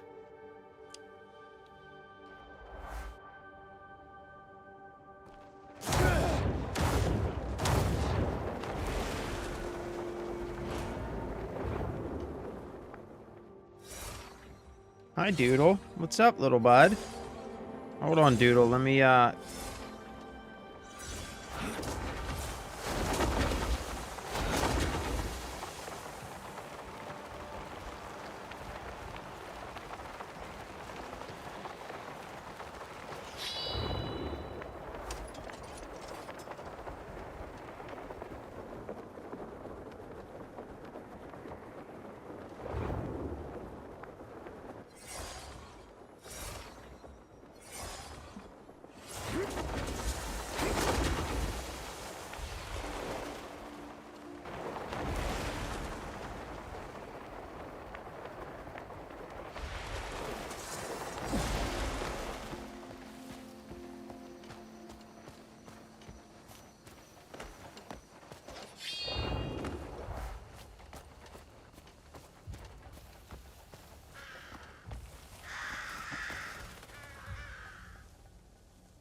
What's up, Doodle? Come here, little bug. Hi, Doodle. Little bug, huh? What are you doing, little Doodle? You silly little man. You silly little man. Silly little Doodle man. And say hi to the camera, Doodle. You a sweet boy? Are you a good boy? Are you a good boy? I don't have anything up here for you. Sorry, Doodle. Sorry, little bug. I don't have anything up here for you, dude.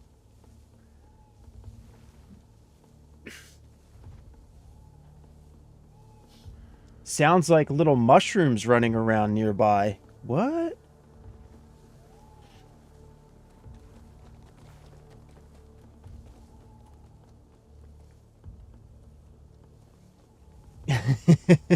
All right.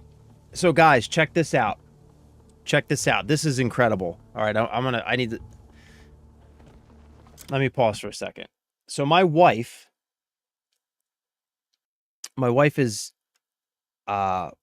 like a genius. She's really smart. She's a very talented developer. She works with AI. And she just posted in chat, you should start talking in shorts version. Take a topic, make it clear about what, why, when, who, etc., and then talk in details. It makes my app better. So my wife is currently developing an app for me where I will be able to download my streams, feed it into the app. The app will then go through the stream. It will pick out all the sections, like all the little clips that would make like good shorts and stuff like that. It will pick them out. It will create an entire transcript for it. It will edit the video and then spit out the clips. And all I have to do is feed in the stream. It's fucking incredible. She's currently making that just like in her spare time when she's not developing for her job. She's a genius. Sounds like little mushrooms running around nearby. What are little mushrooms running around nearby?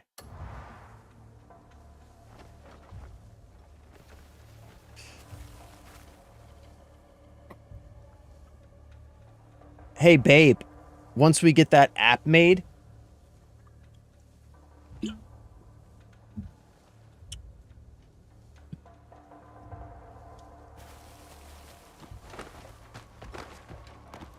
we can publish it and sell it. Oh, let's go get these guys. Hold on.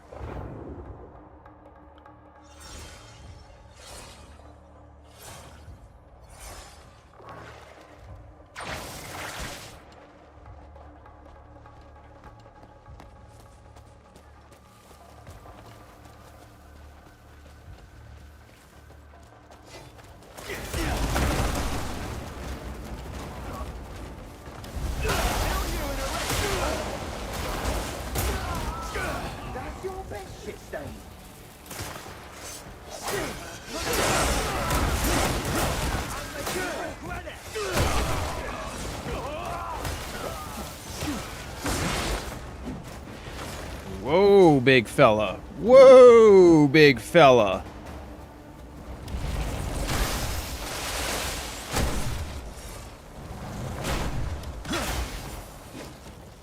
Ooh, looks like I took out your big boy. Looks like I took out your big boy. What are you gonna do now, huh? What are you gonna do now? Oh, shit. Shit. Well, come on then! I'm still standing.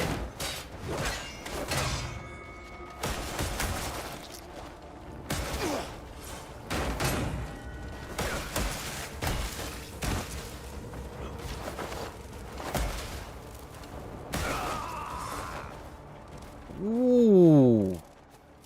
Ooh. Oh, snap. What do we got? Some more?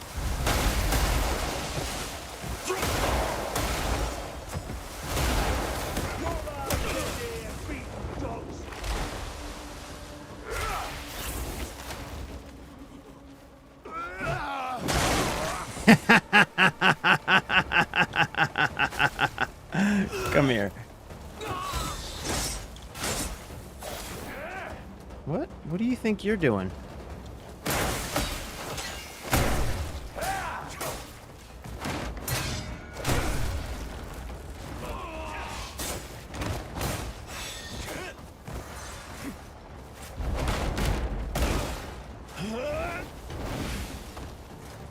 Get lost!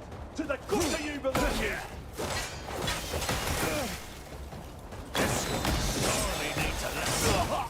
Oh, shit. Alive, dead here, beaten dogs! Die, Greymane!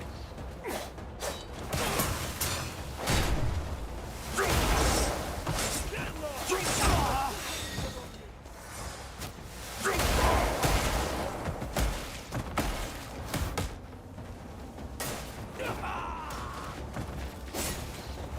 You've no right to be in trouble here.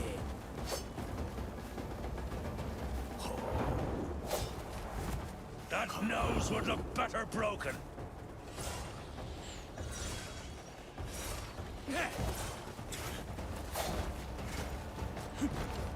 I'll kill you and arrest your corpse!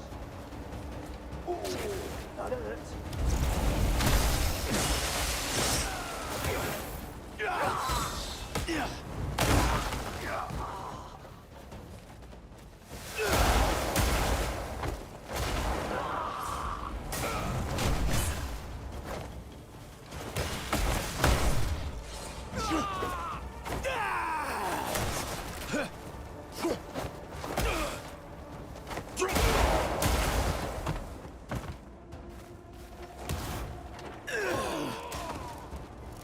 Come on, one more. You're next, buddy. You're next. Come on, let's go. Oh, you too? You want to go too? See ya, fellas. It's been real. It's been fun, but it ain't real fun now. Where the fuck is Daryl? God damn it, Daryl. Get your ass out here and pick up my loot, bro. I'm getting tired of telling you, Daryl.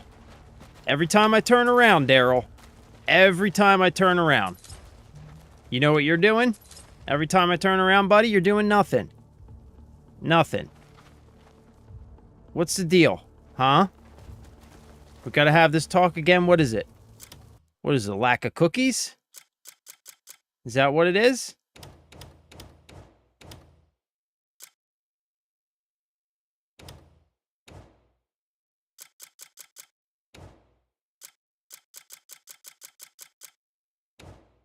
I don't know what I think of this new inventory system because I can't find anything. Here. There. All right. Good boy. Now go pick up my stuff, dude. I'm gonna have to keep telling you, Daryl. You know you're my boy. You know that. But this is how we make money. This is literally how we make money as we pick this stuff up. So, get to it.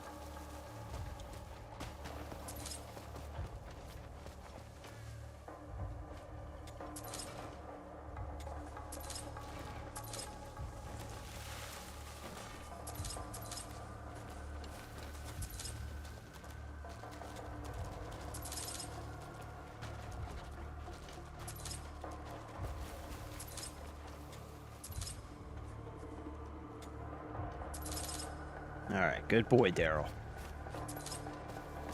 Good boy, buddy. Proud of you. I'm proud of you. You took the criticism. Hey, come here, look at me. I'm proud of you. You took the criticism. You internalized. You corrected your actions. And now we're back on track. I'm proud of you, buddy. It's a good job.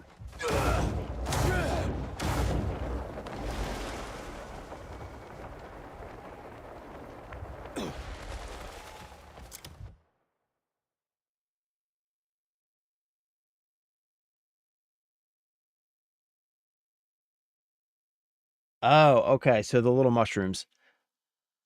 Hard to see them without using the flash, but that bongo music plays when they are around. Daryl saw someone doing the downward dog and had to go get his sniff, bro. Stop. So that bongo music.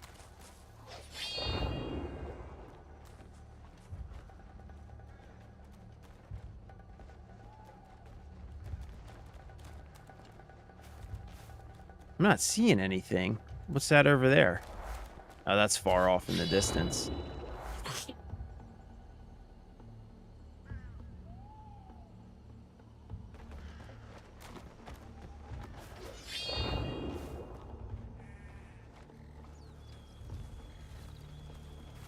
Hmm.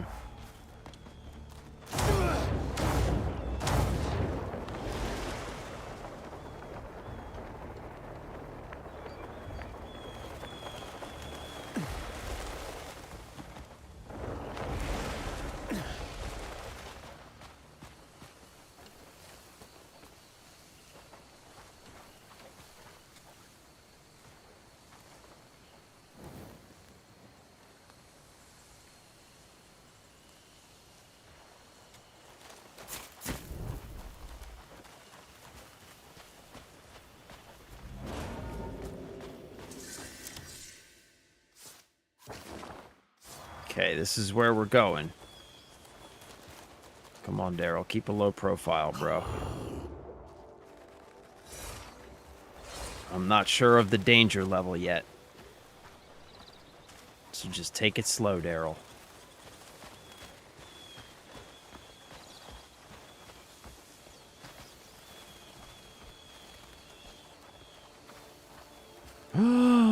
What are these foxes? Hey, buddy.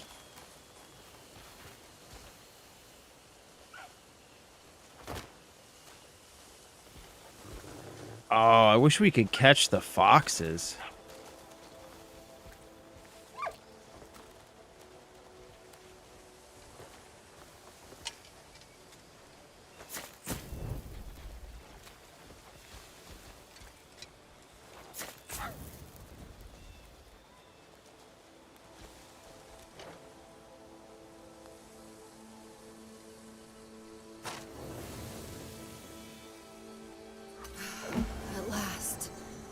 A sagacious soul unfurls the fan.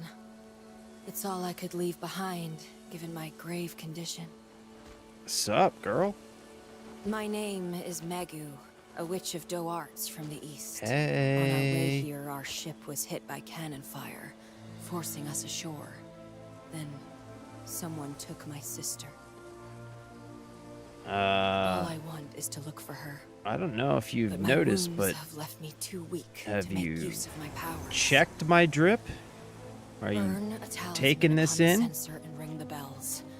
Then the wind will guide you to her. You'll find what you need on the shore, by our ship.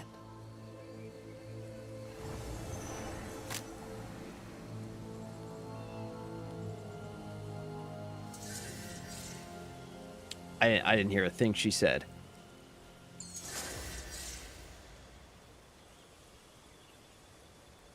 Read the memories of the shipwreck. Okay. That's straightforward enough. All right. Okay, so we need to find a waypoint somewhere close by, and then it's 3 o'clock, so I gotta start wrapping it up. So we need to find a waypoint.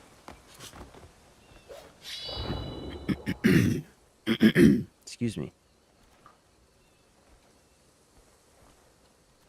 Is that one over there?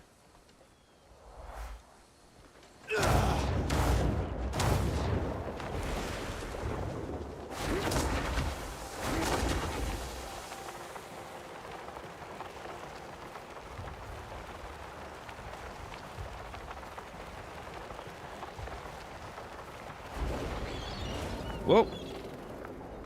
Phew. Almost overshot it. All right, that's exactly what we needed. That is exactly what we needed. Look at this view. We've got waterfalls to check out. We got all kinds of stuff to do here.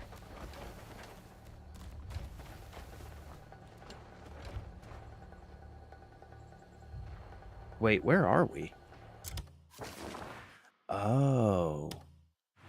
We're here. Okay.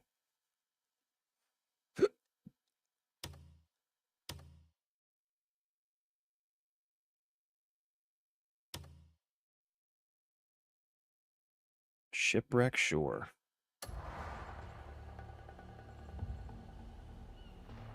I mean, I'm not gonna lie. I kind of want to go... Wait. I kind of want to go check out the shipwreck.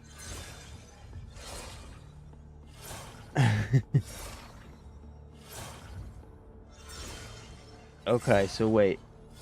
You'll see a little green leaf with the flasher. Can't figure out how to destroy them other than do the focus swirly thing. Okay, hold on.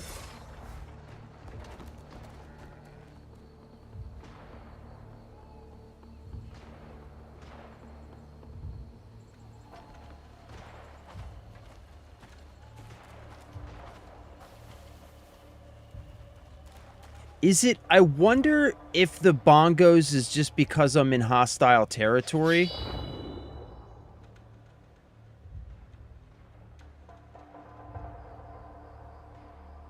I hear what you're talking about. I don't see anything, though.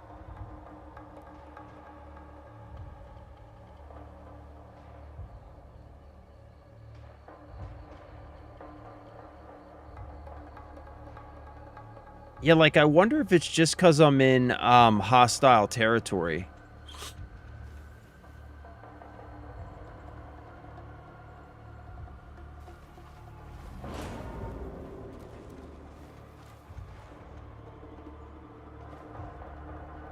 I definitely hear the bongos.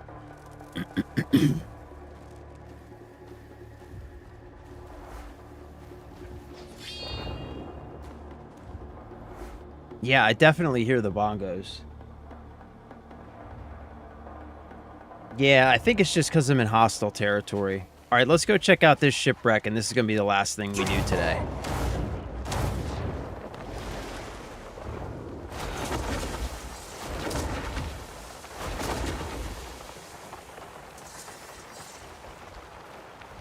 Oh, shit. Did I just overshoot? Oh, it's this ship. Jeez, I thought it was the one way over there.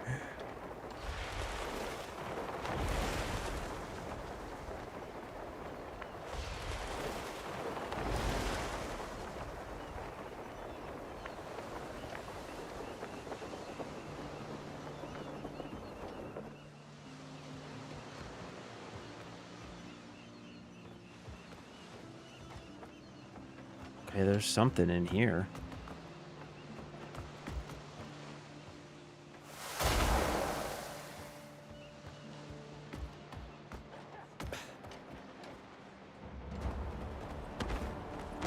Pulling your blades on us was a mistake.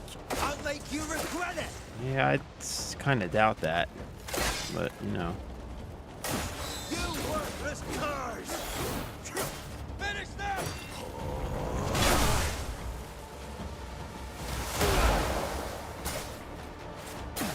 You're getting tired, fucker. Jeez, there's so many of them.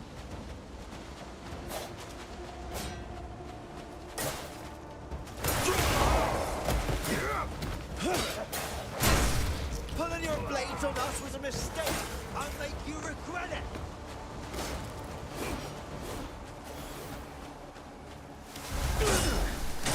Oh, fuck, really? Come on, you fuck.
Huh. So there's something in there that I need to get, but it's locked up tight.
There we go.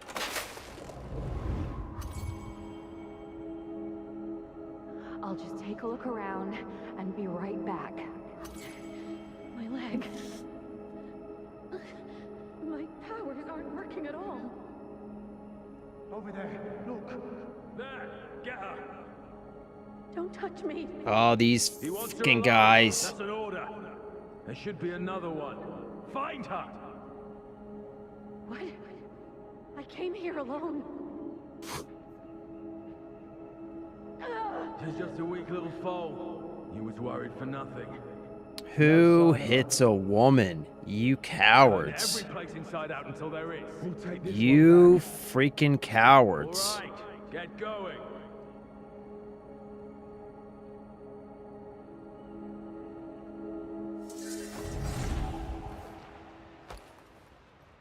Retrieve the items.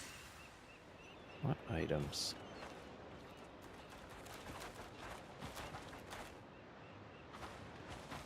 Talisman. Okay.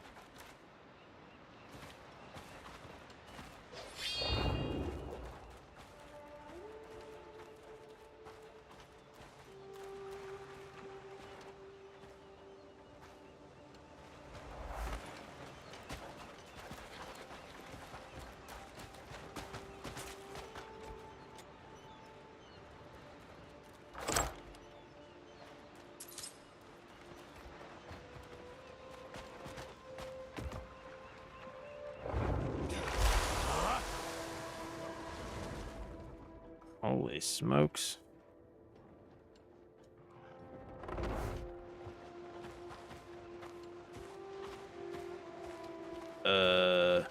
What?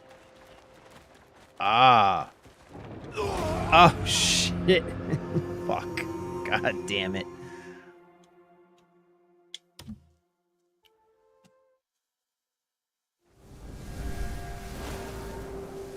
Oh, come on, man. Really? All the way back here? Are we fucking serious? All right. That's it. I'm done for the day. We'll have to pick this up Monday.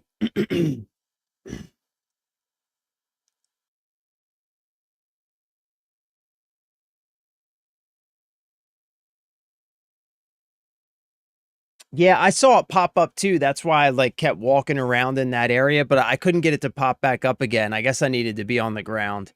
Yeah, did you see there's a hole underneath? So I think you lift it up, go up in that hole, and then you can get whatever's in there and then open the door from the inside. We'll go back Monday. But yeah, I've never done that before, so I didn't know. I honestly didn't know how long it was going to stay suspended, or else I might have, still, I mean, it seems like a pretty short window to figure all that out and get in that hole before you get crushed, but whatever. It's all good.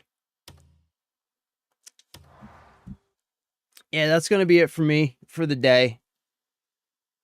For the weekend. You guys have a wonderful weekend. As always, thank you for hanging out with me. I love you. I appreciate you. Stay safe. Stay blessed. Have fun. Play some games. Enjoy yourselves. And I'll see you next time. Yeah. I'm out of here for now. Bye.